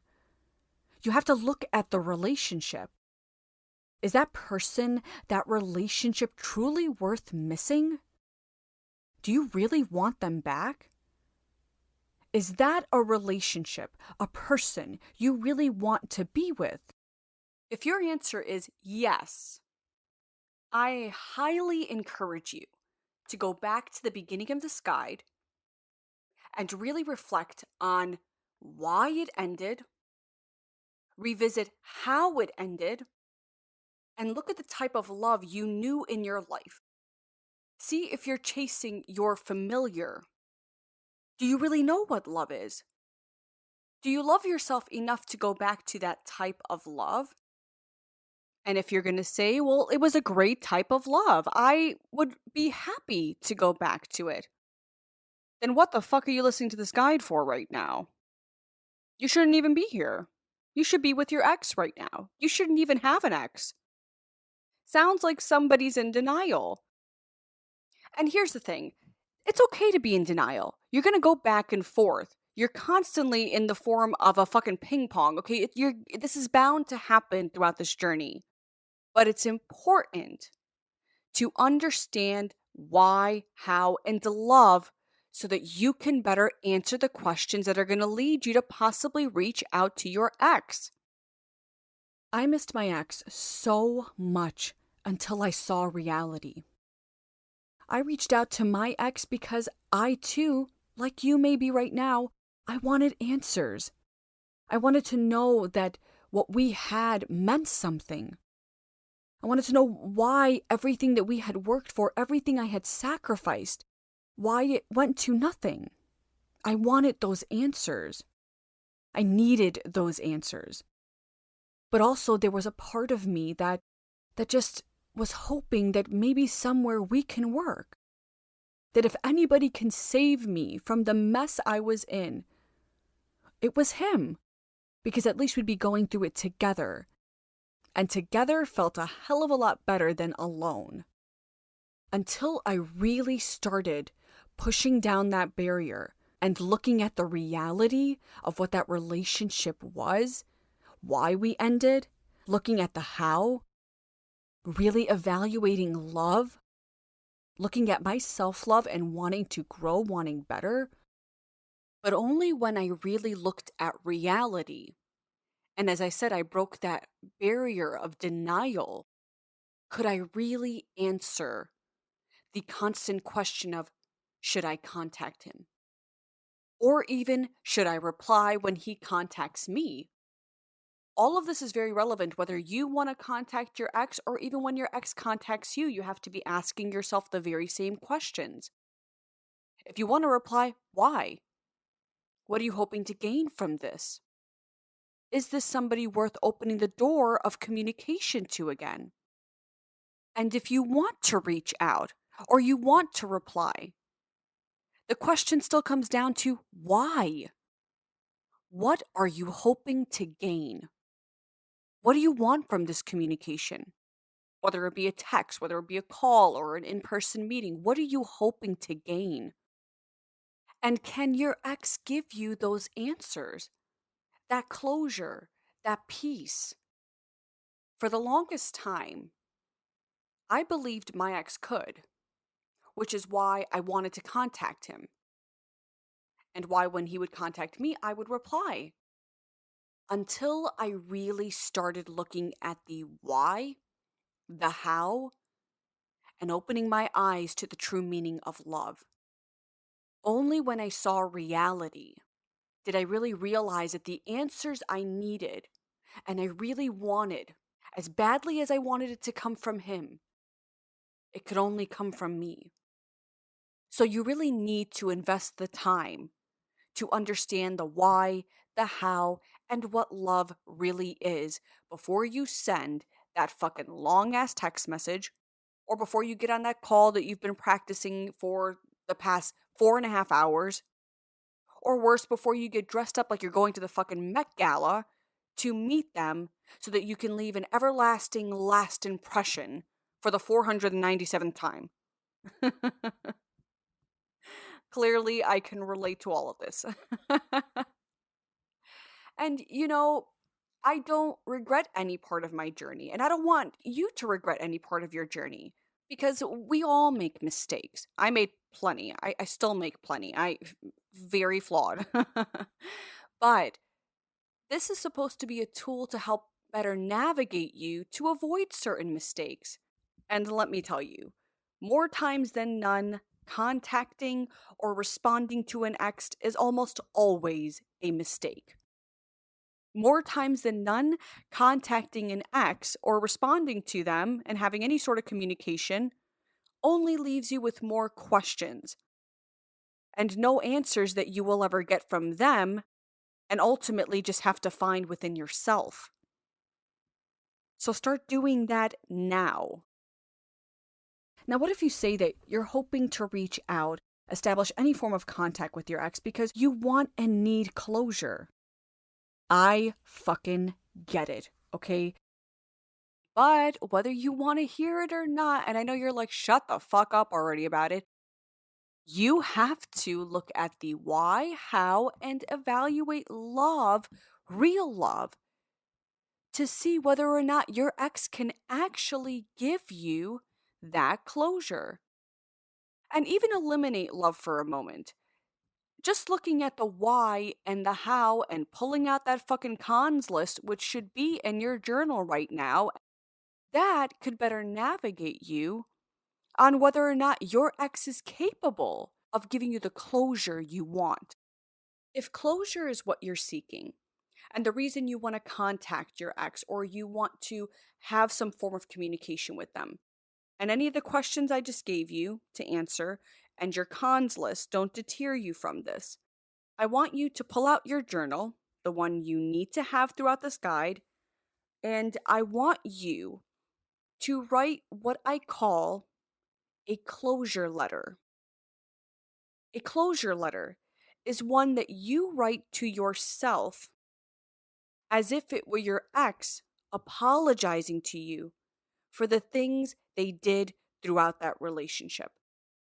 Not only throughout it, but the way that it ended, everything. The letter should start like this: Dear, insert your name. I am sorry for, and then write it out. I'm sorry for the times I hurt you. I'm sorry for the times I made you cry. I'm sorry for breaking your heart, for cheating on you, for disrespecting you. You know that relationship better than anybody. You know how you were hurt by this person. Get really detailed with it too. Write down everything. Specific times they hurt you. Experiences. Write it out. If you were to go into your fucking mailbox right now, open it up and find a letter from your ex apologizing for the things they did to you, What would that letter say? If you received a letter like this from your ex, what would it say that would just make things so much easier for you? Whatever those things are, write it the fuck down. This letter is not only very therapeutic, but it's also a very clear understanding of that relationship. Because if they were so perfect and the relationship was heaven on earth, then there would be no reason for I'm sorry. Once you're done writing this closure letter, I want you to rip it out of your journal, which is probably going to make you look so fucking shitty, and I apologize, but it's worth it. Rip it out and put it into an envelope, put a stamp on it, and mail it to yourself. It's important to do this because it allows you to have that feeling of receiving this and then the reality check by reading it. You don't have to read it right away. When I mailed my closure letter to myself, I didn't open it for 3 days. But it was one of the most eye-opening letters I had ever read because it really helped me see the things that I was still in denial about, like the illogical belief that by contacting my ex, I could get the answers I needed to have closure. Now, let's say that you don't want to contact your ex for closure, but rather because you miss them so much and realize that you now want to make it work. Or maybe they have even contacted you and told you they want to make the relationship work. What now? Again, I'm going to tell you to look back. Look back at the relationship. Is that the relationship you want again? Is that what you want to make work? It didn't seem to work before. This is why you're here right now. This is why you're broken. You're broken right now, and you're going to rebuild. But you don't find yourself rebuilding in the direction of the person who broke you, or at least you shouldn't. And somewhere inside, you know that too. This is why you're here. Every part of your From Broken to Fabulous journey and your ability to succeed in that journey is in your fearlessness to ask the questions and listen to the answers. You know what you want, what you need, because those things make you feel good. It lifts your spirit. The old you doesn't know what that is yet, but the new you that's screaming to come to the surface, that person does. So you gotta listen to that voice inside, the one you always dismiss. That voice that when you say, I want to go back to my ex, says, really? Are you fucking serious? That voice. It's normal, as I said, to miss this person, to want to see them again. It's normal to have questions. But here's the hard truth. Sometimes, in the end, we don't even get goodbye. Sometimes all we're left with are questions. It just ends abruptly, messy, and ugly. And the door just doesn't seem like it can ever really close because you don't have that closure. I felt like I needed my ex for that. That only he could give that to me. But I didn't know that the awareness of the why, the how, really understanding love and evaluating my self-love was all I really needed to understand and get those answers for myself. Only then, when I really looked back and got my answers and trusted the answers I got, because that's another thing, you don't really trust yourself enough to believe the thoughts that come to you. That's why you want to turn to your ex. Only they can give it to you.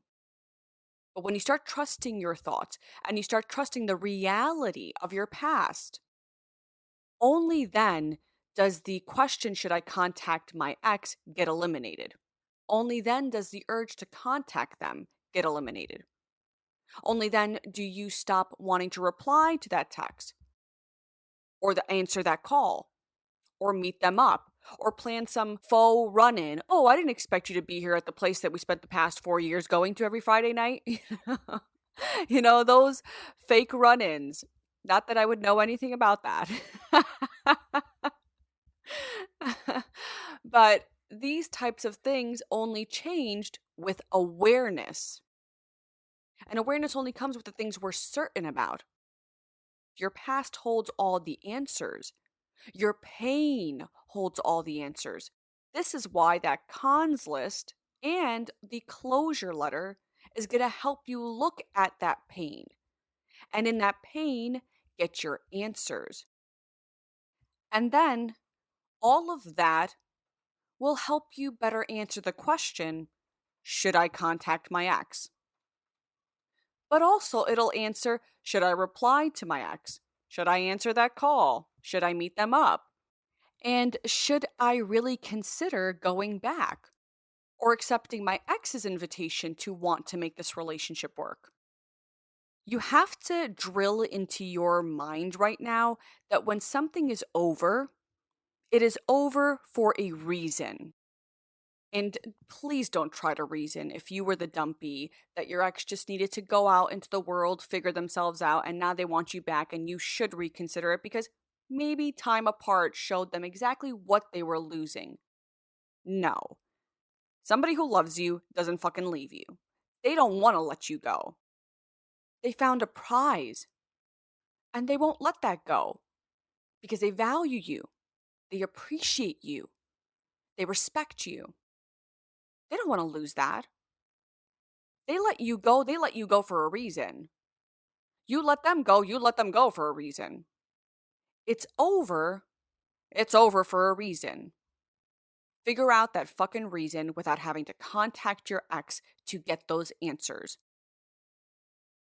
Now, listen, there are some people who mutually end a relationship, and even if things kind of ended a little rough, enough time passes and they're able to come back and have a mature conversation where they both apologize for the way things ended, flush their spirit, and go their separate ways.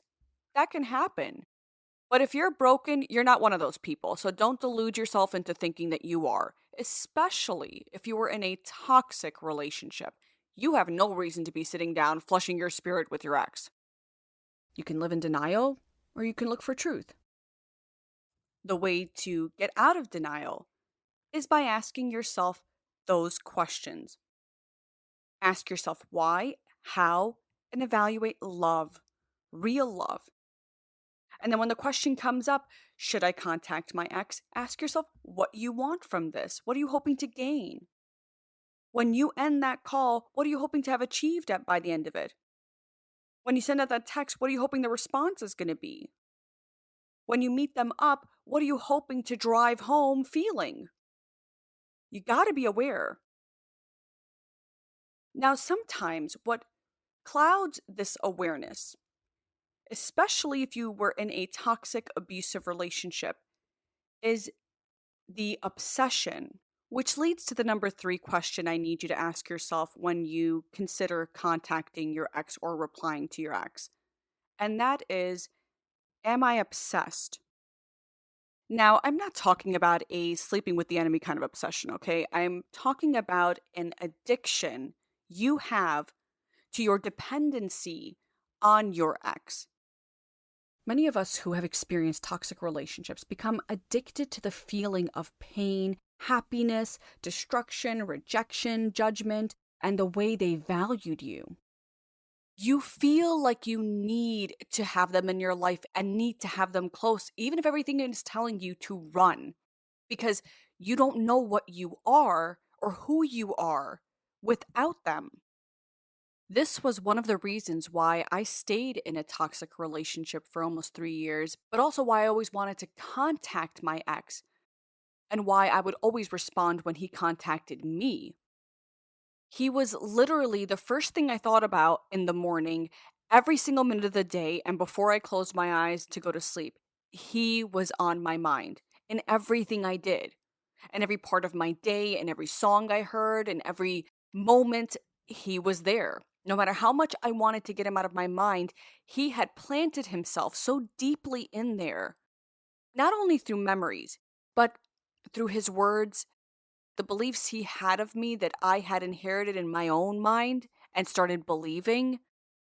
He was so deeply rooted in there that I had no idea how the fuck to get him out. I always felt like I even needed to ask him for permission because it had become the habit in that relationship. It was not only this constant need to get this approval from him, but also it felt as if I couldn't function if it weren't for him giving me the green light. And in that, he had become my obsession, my addiction. And when I was not getting my fix by getting a text message or a call or seeing him or even seeing at what he had posted on social media, anything, if I wasn't getting that, I felt completely helpless, like I would shut down. I didn't even know how to function. I had become so dependent on him that I didn't even know how to get by my day to day life without him. And he had always said that to me too, like, you won't know who you are without me. And he was very right during certain parts of my healing process. He had put himself so deeply in there that I did not know how to live my life anymore without him. If any of this sounds familiar to you, like me, were in a toxic relationship, and that ex is not one you should be contacting at all. Being dragged into the same kind of toxicity that you were getting out of, even if you were forced out of it by them breaking up with you, they did you a favor. You need to not contact this ex and rather bring the focus back to you and your healing. And this type of addiction needs to be handled no differently than any type of addiction. You need to cut it off cold turkey, and you need to spend this time focusing on the beginning of this guide, which is answering why it ended, revisiting how it ended, and focusing on understanding love. Because I promise you, none of that is love. Now, it's very easy while you're healing to try to find any reason to contact your ex. You might make their birthday or anniversaries or holidays a time to reach out. Let me tell you, unless you have children, okay, with this ex, and you have to be in touch for that child's birthday, not their birthday, fuck them and their birthday. you know, unless you have to be in touch for that child, you have no reason to contact your ex for birthdays, for holidays, or anniversaries. Of course, this is a little bit harder, especially the first initial birthday and anniversary and holidays after your heartbreak. It's very hard, but does it mean that you reach out? No. There's absolutely no exception to this unless, as I said, you have a child together and you're celebrating that child's birthday together, or you have a diplomatic relationship with one another and you say happy birthday to them just for the fuck of it, right? That's the only exception. No other exception. And don't make yourself the exception when you're not the exception. Because, we always try to find a loophole into, well, we did have a parrot one time together. So, for the sake of that parrot that I lost 14 years ago, should I reach out? No. What? Like, I have heard some interesting things. It's like, no, I don't care how you try to reason this. There's absolutely no exception to this. Don't contact your ex for their birthday, for anniversaries, or holidays. Fuck them and all three of those things. You got to get more in the habit of saying that.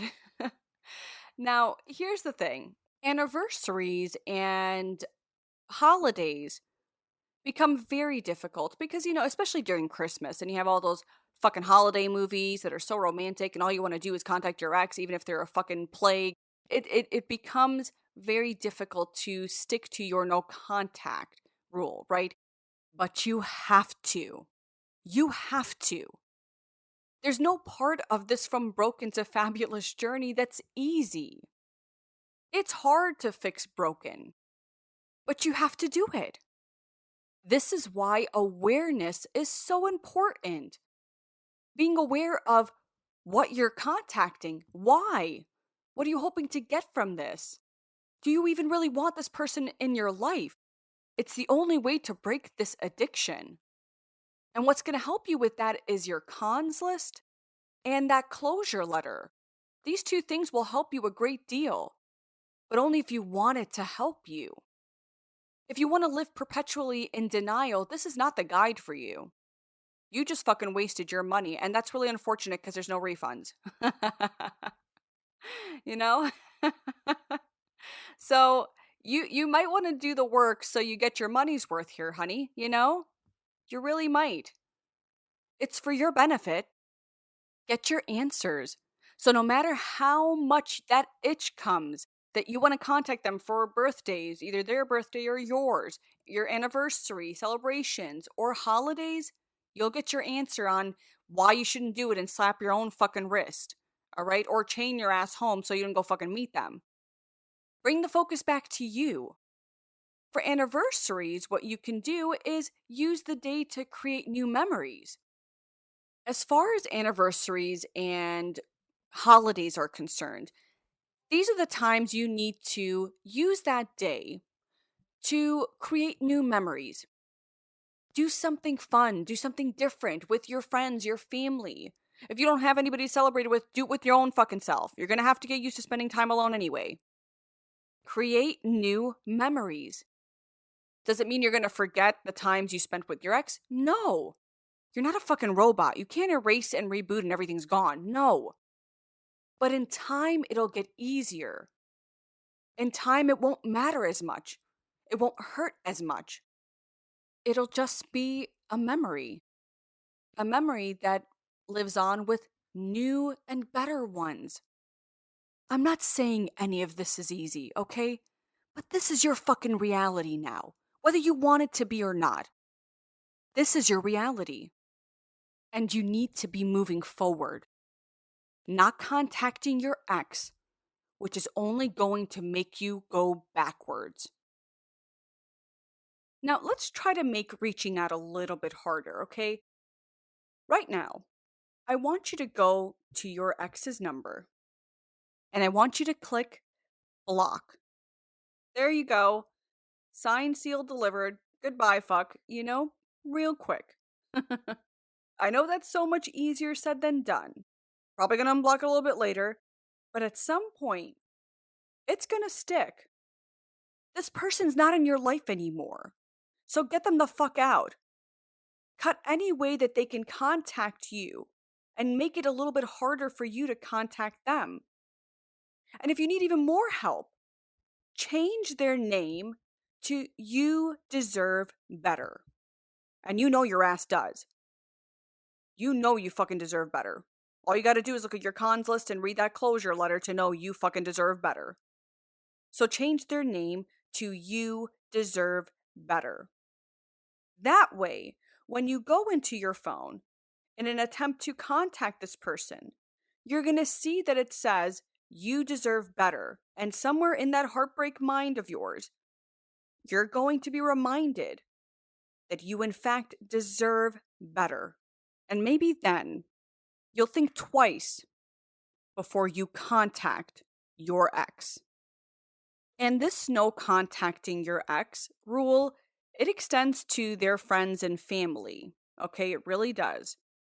Unless you fall into that one exception where you have a child and you have to be civil with each other, and of course you're going to be in contact with their family at times because of birthdays, etc. That's the only exception. If you don't fall into that one exception, you have no reason to be in touch with that ex's family or friends.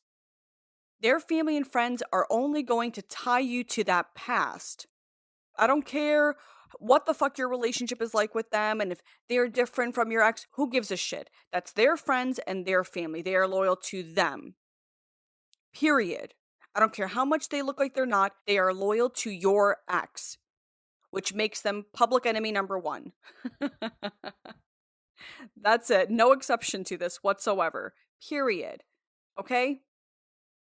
And your friends should immediately end their friendship with your ex. Like, I'm talking blocked, sealed, reported.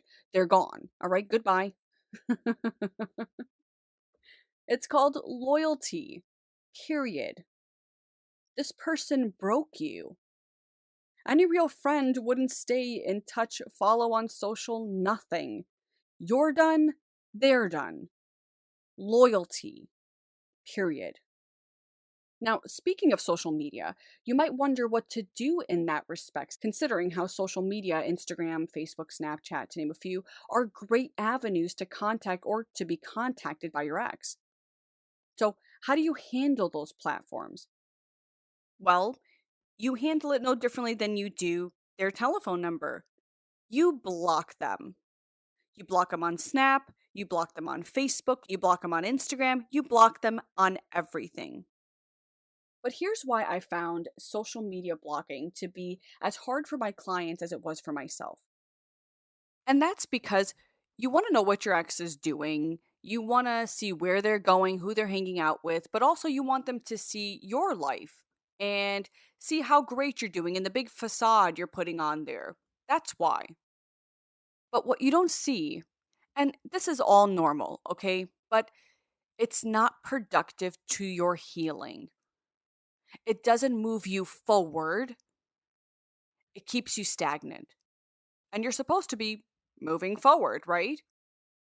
Besides, do you really think your ex is going to be posting how miserable they are on social media? No. Okay? No, they're not. They're going to be putting on the same facade you're putting on to make it look like you're so much happier without them, when in fact you're fucking sitting home, eating a whole bunch of junk food, and crying your ass off. So it's like, what the fuck are you doing? This is not productive towards your healing. You're just bringing the focus right back to your ex. Keeping an eye on what they're posting only makes you an emotional masochist. You just want to see what they're posting and cry about it later on if you see a picture with them with somebody else, or that they're having the time of their life and traveling and all this shit. Like, you're only torturing yourself because you really think your ex is going to post things about how miserable they are? No. They're going to put on the same facade you want to put on in the hopes that it'll trigger them to contact you too. That is not helping you move forward. It's not productive to your healing. So just block them. And even if you go through this cycle of blocking, unblocking, blocking, unblocking, at some point it's going to stick. It's going to stick the more aware you become, the more you see the relationship for what it really is, the more you see your ex for who they really are. That's when it's really going to stick. And at that point, the question, should I contact my ex, will not be relevant anymore. And you won't have to fight back the urge to press that send or call them or meet them. Because the reality will hit that the greatest thing that ever happened was closing that door for good. Chapter 5: Do's and Don'ts. I've navigated you through a lot thus far, but there are 10 do's and 10 don'ts you need to apply on your From Broken to Fabulous journey. Now, let's start with the do's. Number 1, do cleanse your phone, okay? You need to eliminate a lot of the urges to reach out to your ex. You also don't want to sit around and fucking torture yourself so much by rereading text messages, looking at pictures, looking at videos. This should be something you really, really aim to do within the first 90 days of starting this guide. You are most vulnerable within the first 90 days of your broken state, okay? And even if your brokenness happened a month, 2 months, a year ago, we're treating today as if it is day one, right? So today is day one. Today is when you start breaking the habits. This is why cleansing your phone of your ex is really important to do within the first 90 days of starting to hear my amazing voice. you know? That is when you want to do this. You've got to cleanse your phone. That means texts, emails, any type of messages on any social media platforms, pictures, and videos. You have to make your phone an ex-free zone. Let's be real, we spend more time on our phones than anything. Don't turn it into your torture chamber. I know you want to hold on to those memories, but they're already locked in your memory. All right? It's not going anywhere. It's in there. I promise you. Only time will fade them. You don't need the pictures, the videos, etc. to remember that. Help yourself. Don't stress yourself, okay? the time will fade it. It will not make it hurt as much. There'll be moments it does, but that's okay. It is all part of healing. Cleanse your phone and your laptop and your iPod. If you have an iCloud and it connects to all your devices, cleanse it everywhere. You have no idea how many times a client will tell me that they cleansed their phone, but they kept that shit on their laptop and their iPad and their iPod, and it's like, what the fuck? I mean, that didn't help. So cleanse your phone everywhere. Now, number 2 is to have a self-care day. From this moment moving forward, you need to have a day every single week that is assigned to a self-care day. And this can include, decorating or redecorating, reorganizing your cabinets or your closet. It can be doing an at-home facial, anything that is all about you. And don't tell me you can't afford it, because if you can buy this guide and hear my fucking voice, you can head over to the Dollar Tree and grab a bath bomb or a face mask or some candles to put around your room. I mean, come on. You can find a way to make your weekly self-care day very inexpensive. Number 3 is do avoid places and events you may see your ex at. And clearly, this is not including if you're in the same school or you have the same job. Obviously, you're going to have to see this person, right? So you'll just have to face that as you have everything else head on. Just make sure you fucking look good all the time, right? Just put on a nice outfit, nice pair of shoes that make you feel good, have your hair fixed up. Make sure you look your best, because if you look your best, you start feeling a little bit better too, let me tell you. Because at least if you see them, you look fucking fabulous. If you don't have to see this person on a daily, then avoid places and events you might see them, especially the first few months after your heartbreak. You're just not ready. Seeing this person's just going to ignite all these emotions that's basically adding fuel to an already burning fire. Remember to help yourself. Don't stress yourself. Now, some might say, well, you're running. Well, fuck those people, okay? Nobody cares about their weak opinion, all right? Nobody cares. That's not running. That's saying I love me enough not to want to hurt myself more. That's being aware that you are very vulnerable right now, and to put yourself in a position to be in the same place as an ex that you do not want to see and you haven't seen clearly enough just yet doesn't serve your growth. It says I'm being kinder to myself.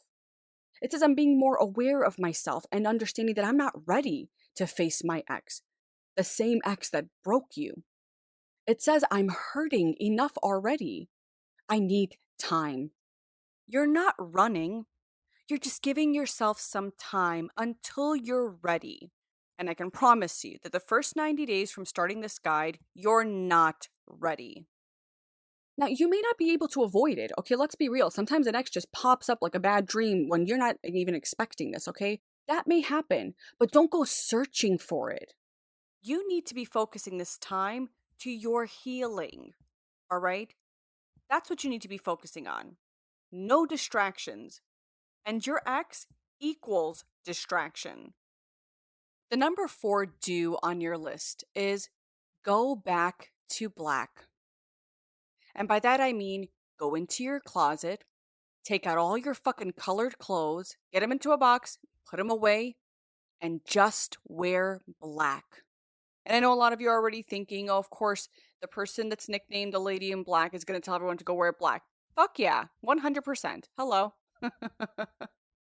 Yes, black is a powerful color. It's sexy. It's bold. It's your rebirth. Okay? You gotta go back to black before you get into color here. I don't give a fuck if everybody says it looks like you're wearing the same thing every day. People say that to me all the time. I don't give a shit. You have to dress in a color that makes you feel that you can conquer anything. And that is black. You can graduate to colors when you're ready, and you'll know when you're ready. You'll feel like, I want to put on something colorful today. And when that happens, you put it on. But from the moment you start this guide and you hear this do, it's time to go back to black. The number 5 to do is to get a hobby. All right? Find something that challenges you. Do things that push you, that scare you, whether that be like yoga or, go pole dancing. You can take on cooking or dance lessons, a photography class, anything that is not you. You know what's normally you. Break out of that. Do some things that are not normally, typically what you would do. Shake things up for yourself. Get out of your box.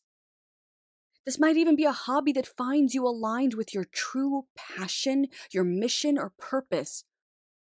Getting out of line will help you really discover parts of yourself that you didn't even know you had.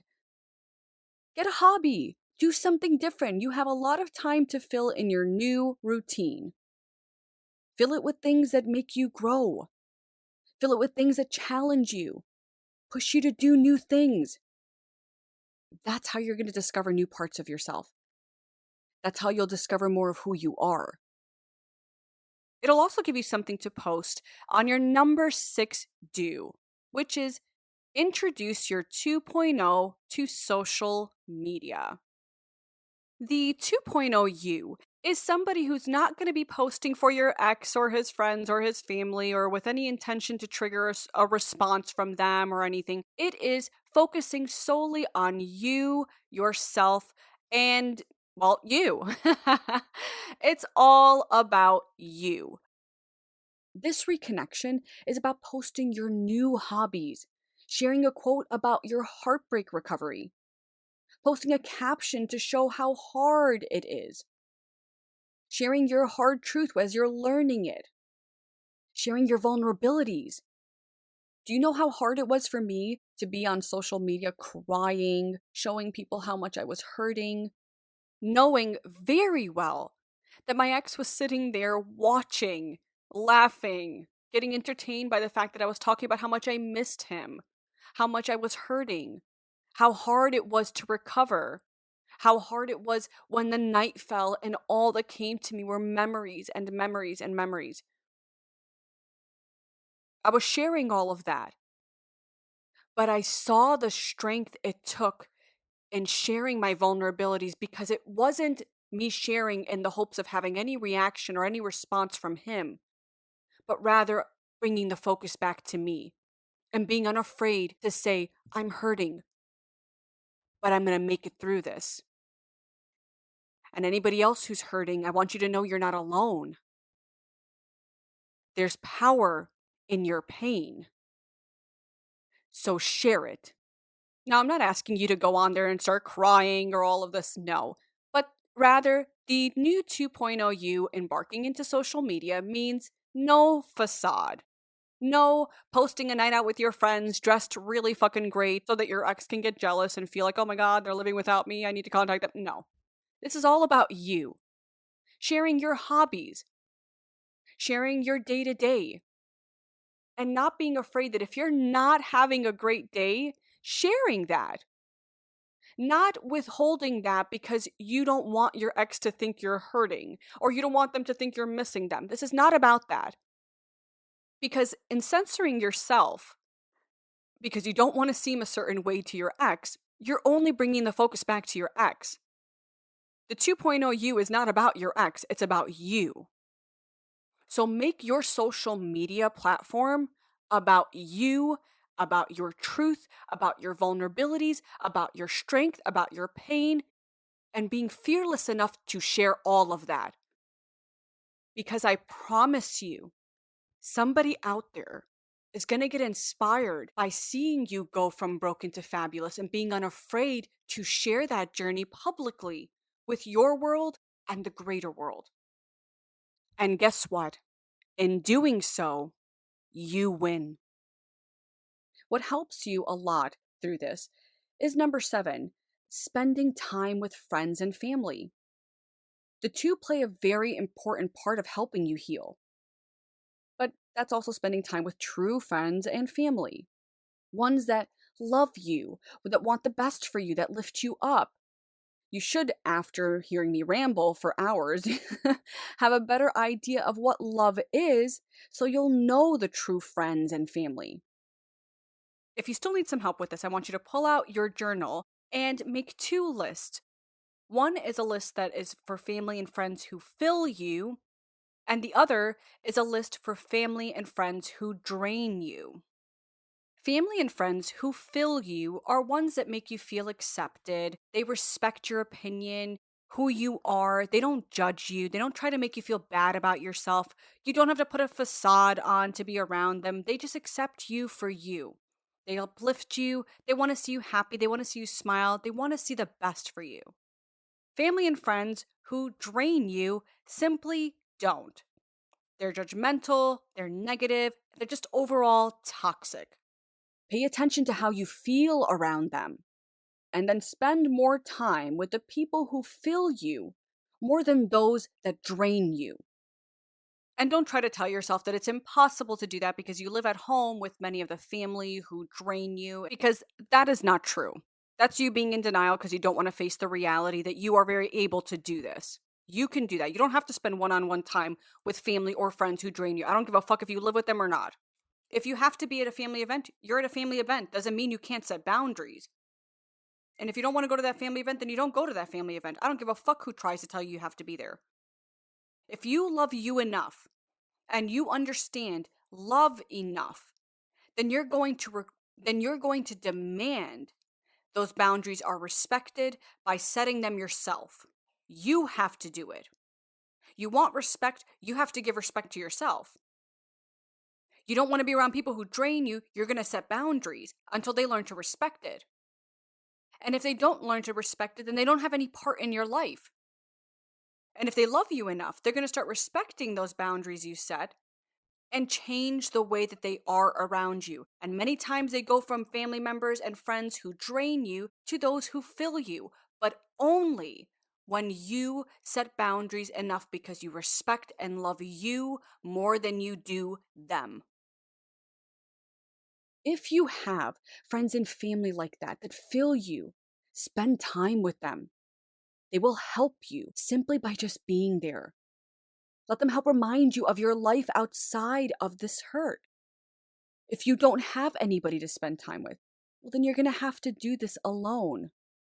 There are many people like you, no friends, no family that really get them anyway. But I do promise you, as time goes on and you figure out more of who you are and you stand in that person, a lot of people surprise you. Some family come around, maybe if it's even just one family member. Others start making new friends because they see their worth and they look for the people who fill them, not drain them. So although it's hard to go through it alone, that's not how it'll always be. If you're working towards your growth, you will grow in every aspect of your life, including with friends and family. You have to trust that, though. What helps you to get to these thoughts quicker is also number 8. Get fit. Get your body moving. Get out of the house. You got to get your body moving. You have to get your body moving. Get a gym membership, go for a walk in the park, sign up for yoga classes or cycling classes. Just get your body moving. Where the mind goes, the body follows. You have to keep your body moving, get more stamina. You'll see how it helps your mind catch up. Now, the last 2 on your to-dos list, right, will be the hardest and yet the most important. And that's number 9, be consistent. And number 10, be kinder to yourself. Start with number 9, consistency. Consistency is every part of your journey, all right? It is extremely important. You have to be consistent in becoming aware. You have to be consistent in asking yourself and seeking the answers within yourself. You need to be consistent in fighting the urges to reach out. You need to be consistent in standing your ground, speaking your truth. You need to be consistent in saying no, to set your boundaries no matter how hard it gets. You have to be consistent in taking care of yourself for your self-care days. You have to be consistent in the gym. You have to keep moving forward. Not one part of this journey is easy. No matter how hard it gets, you have to be consistently moving forward. But if you don't, and you won't often, I need you to remember to be kinder to yourself. You're going through something hard right now. You're grieving and you have a lot to process and a lot to learn. That means you're gonna fuck up along the way, and you will. It's bound to happen. But this guide is so carefully constructed to help you really evaluate not only those around you, but yourself, so that you can really get those answers. This is why I keep fucking repeating myself. You know, gotta keep getting it drilled in. You're gonna fall. You're gonna fuck up. You're gonna do some stupid ass shit. But be kinder to yourself. Pick yourself up and keep on moving forward. Now let's get to the 10 don'ts. Number 1 is no rebounding. I wish somebody had told my stupid ass this. No rebounding. There is absolutely no exception to this rule, okay? For the next 365 days, your fucking ass better focus solely on yourself and your healing. That's right. This guide requires you to spend a whole year focusing on your own damn self. Now, I know that might be shocking to some of you, but only to those who don't want to be alone. This fear of loneliness and wanting to fill it with company is always filled with the wrong company.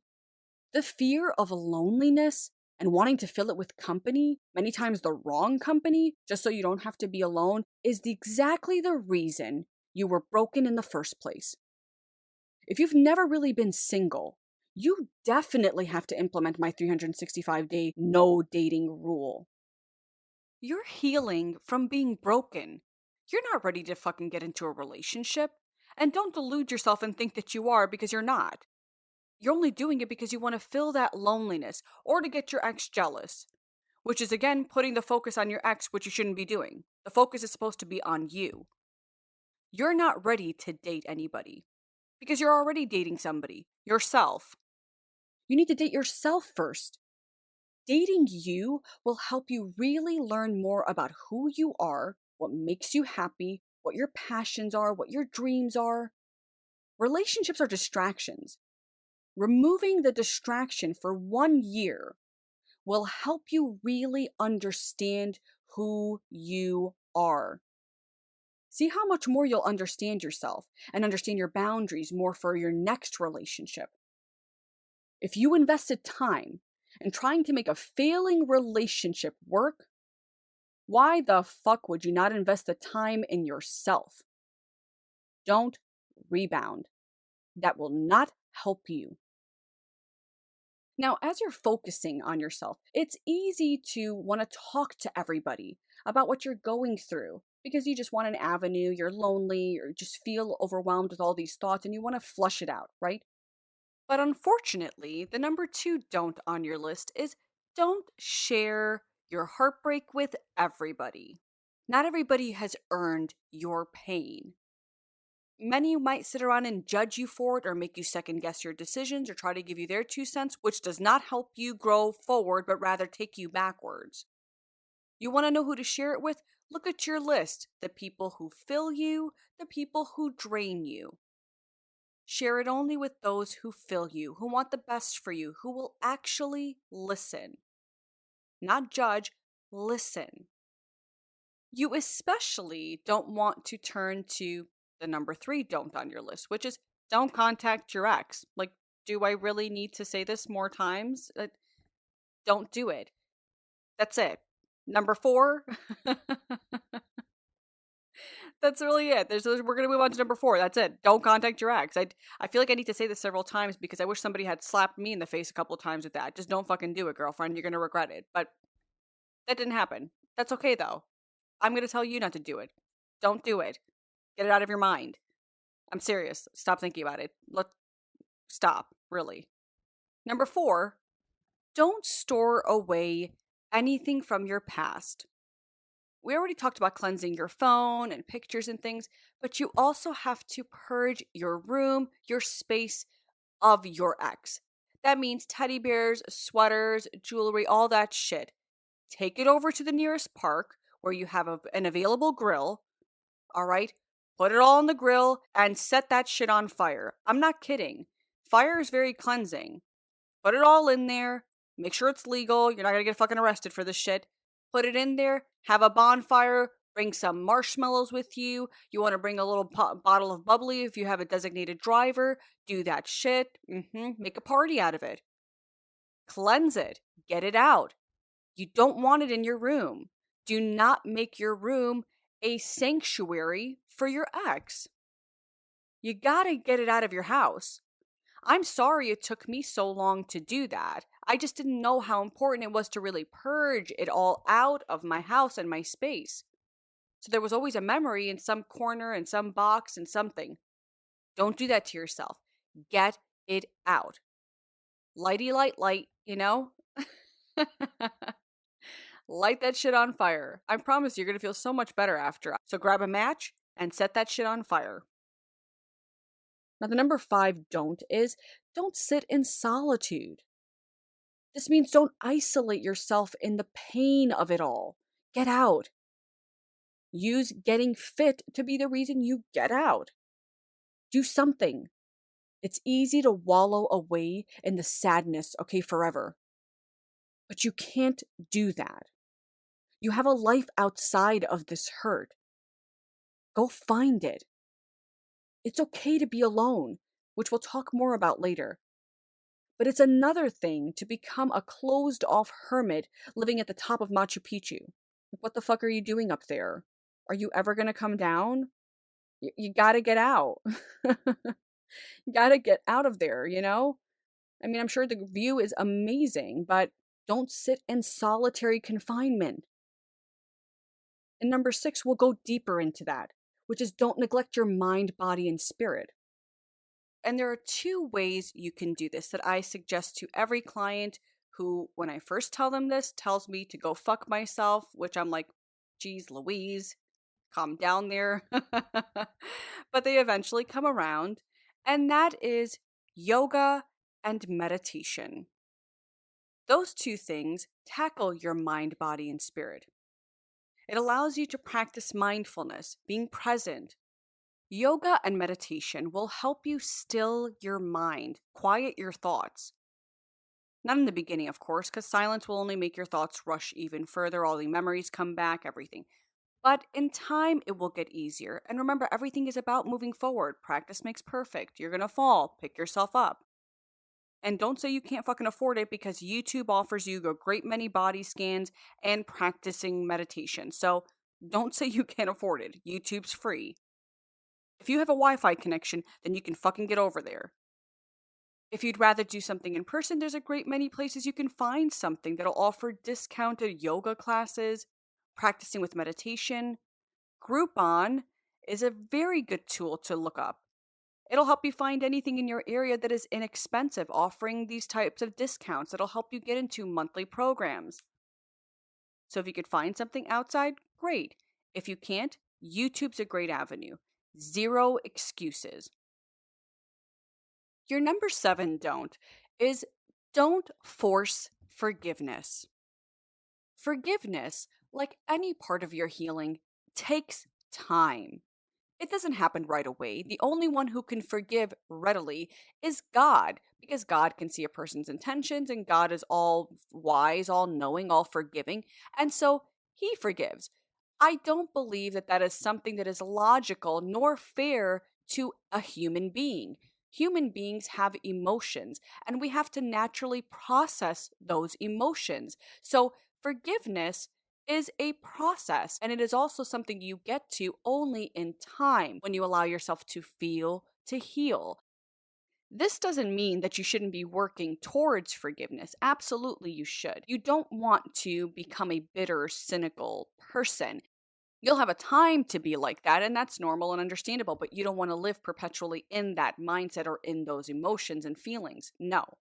You want to work towards forgiveness. And I think that forgiveness starts also with yourself. You have to forgive yourself, not only just your ex. You got to forgive yourself first. Because as you start looking back at your memories, right, and revisiting your past and your relationship, you're going to realize the mistakes you have made, the pain you've caused. Nobody's perfect in a relationship. And that in no way, shape, or form excuses your ex or eliminates the pain they caused or the broken state you are currently in because of them. But a part of it is you as well. I wasn't perfect in my relationship. Did it mean that the things done by my ex were merited? Absolutely not. But I'm still aware of the things I did. You gotta be aware of yourself. Nobody's fucking perfect. You made your mistakes too. But you gotta forgive yourself for that. You can't persecute yourself. We all make mistakes. Nobody's perfect. Nobody. So you gotta start with forgiving yourself. And then when you have that forgiveness for you, you can extend that to your ex. But you can't force it. You can't let anybody tell you you should, and that if you don't forgive this person, then you're holding yourself back. That's fucking bullshit. You gotta allow yourself to feel. You're not a robot. You want that forgiveness to be genuine. You don't want it to be fake. It's gotta be real from your soul. Otherwise, it's not worth it. Otherwise, what the fuck is it? Just to put on again another facade? No. Didn't we already say and establish we don't want any more facades, right? No. It's got to be real. Your 2.0 deserves real, genuine you. One of the best ways to get towards that forgiveness is when you wake up in the morning, I want you to say, I forgive me, I forgive me, I forgive me. 3 times. And then I want you to say it about your ex. I want you to think of this person. Envision their face, which will fade in time, but as it's still very clear in your mind, remember their face and say, I forgive you, I forgive you, I forgive you. It starts with you, and then you extend that to your ex.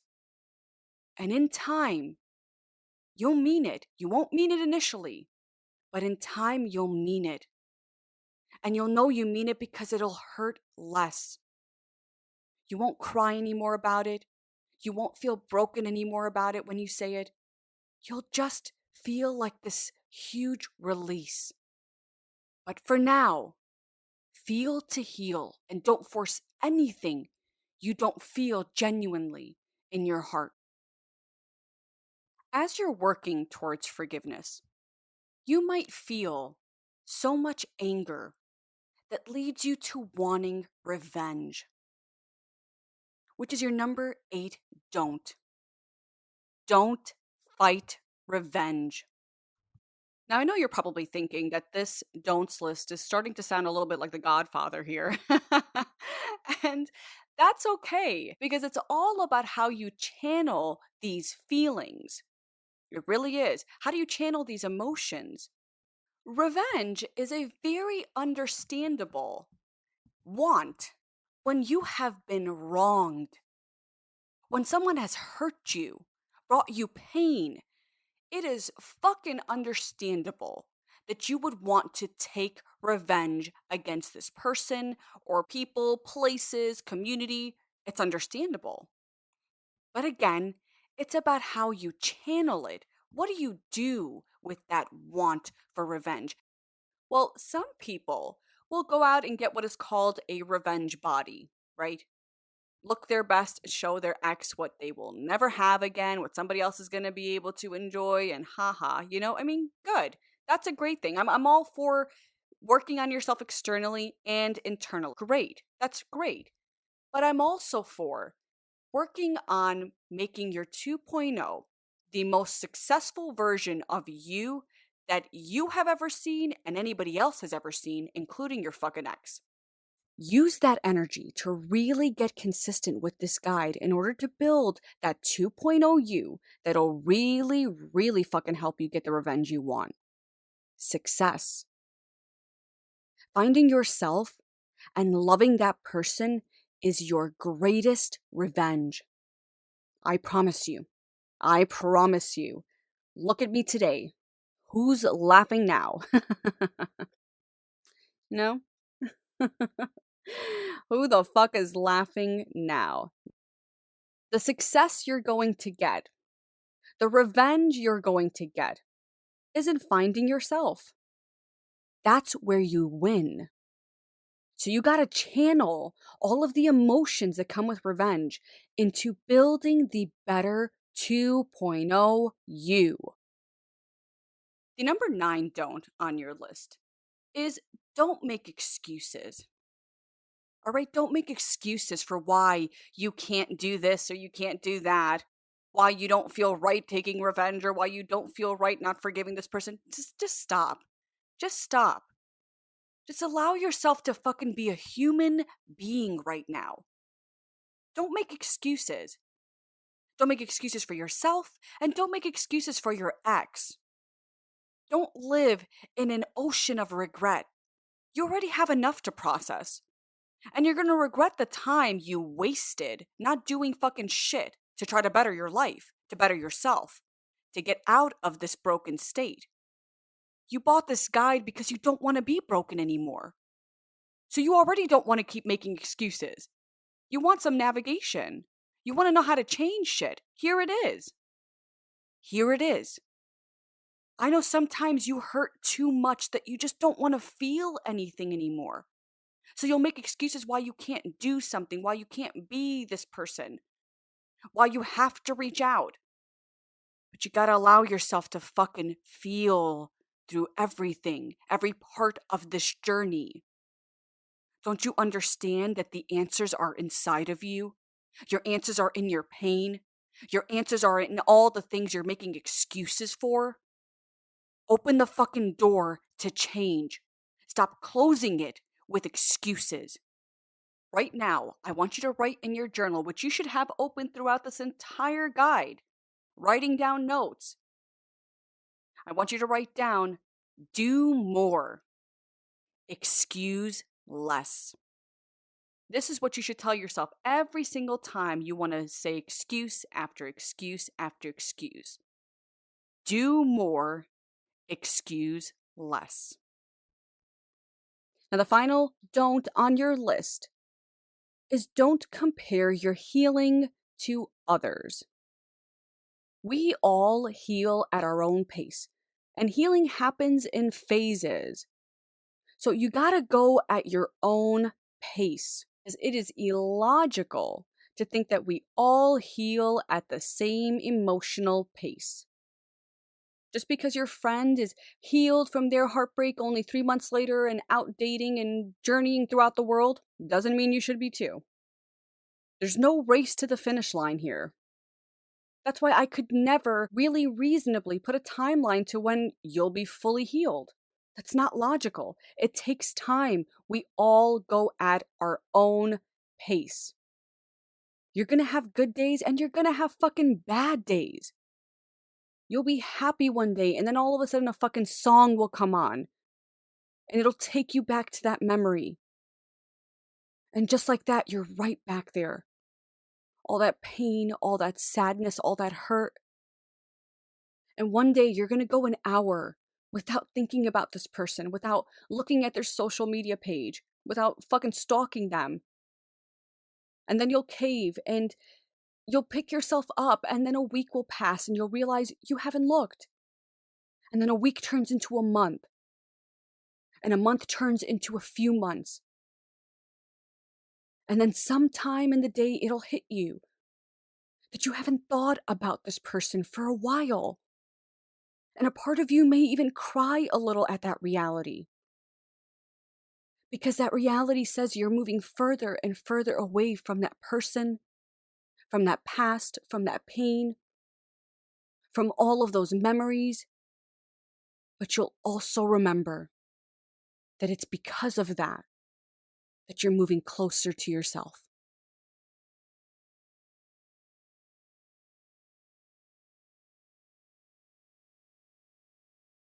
Chapter 6.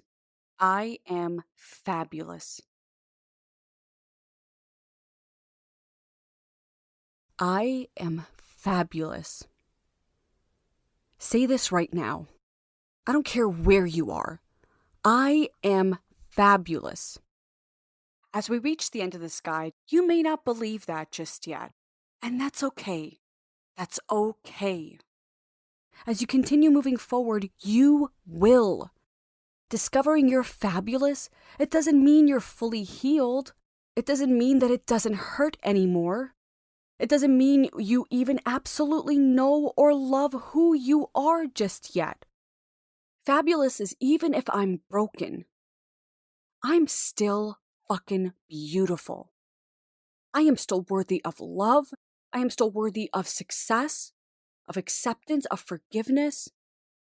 It means you're giving yourself the permission to finally chase that rainbow you've always told yourself you couldn't. Fabulous means although I'm hurting, I'm gonna put on a fucking amazing ensemble.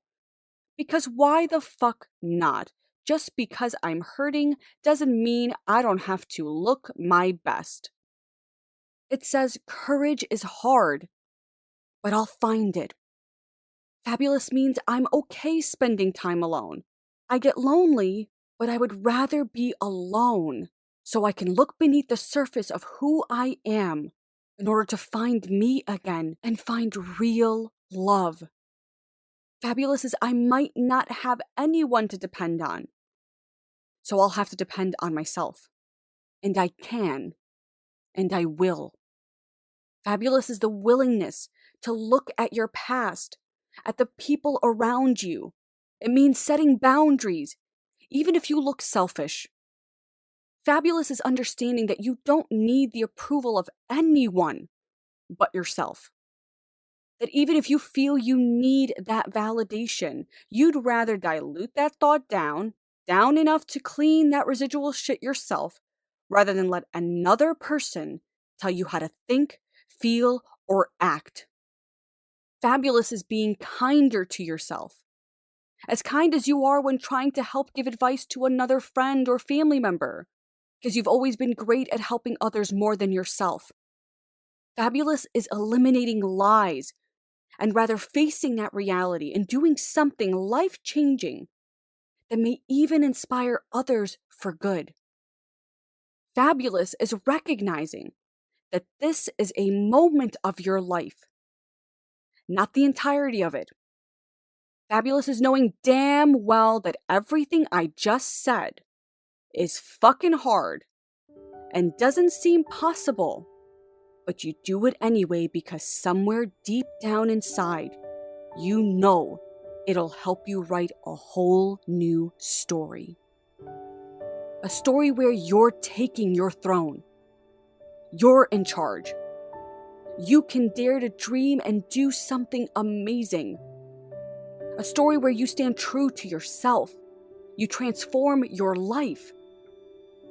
Fabulous is loving yourself, even if your ex said you weren't worth loving. It's knowing your worth, even if they didn't. It's knowing your value, even if they couldn't see it. It's believing in magic, believing in trust again, in love again. That's right, love. One day, you will find real love. 365 days from today, you will fall in love again. You'll be so much more prepared, so much more ready, so much more aware. You'll love yourself so much more and know how to set the right boundaries that will never find you broken as you are today, ever again. And when you do find your fabulous and eventually your love, I want to hear all about it. Until then, stay flirty, stay fearless, but most importantly, stay fabulous.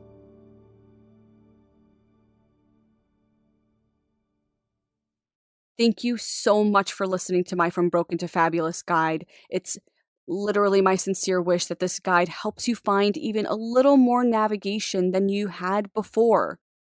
I encourage you to re-listen to it as many times as possible, okay? Just listen over and over and over until it sticks, until it makes sense. Repetition does help to drill it into a stubborn post-breakup head, okay? Which is why repetition was my best friend throughout this guide. It's natural that some things won't stick or make sense now, but as you are healing, it will continue to. So re listen and utilize that journal. It'll come in handy to help flush your spirit. I thank you again for allowing me the honor of accompanying you on this journey. And if it's been able to help you, even minutely, I did my job.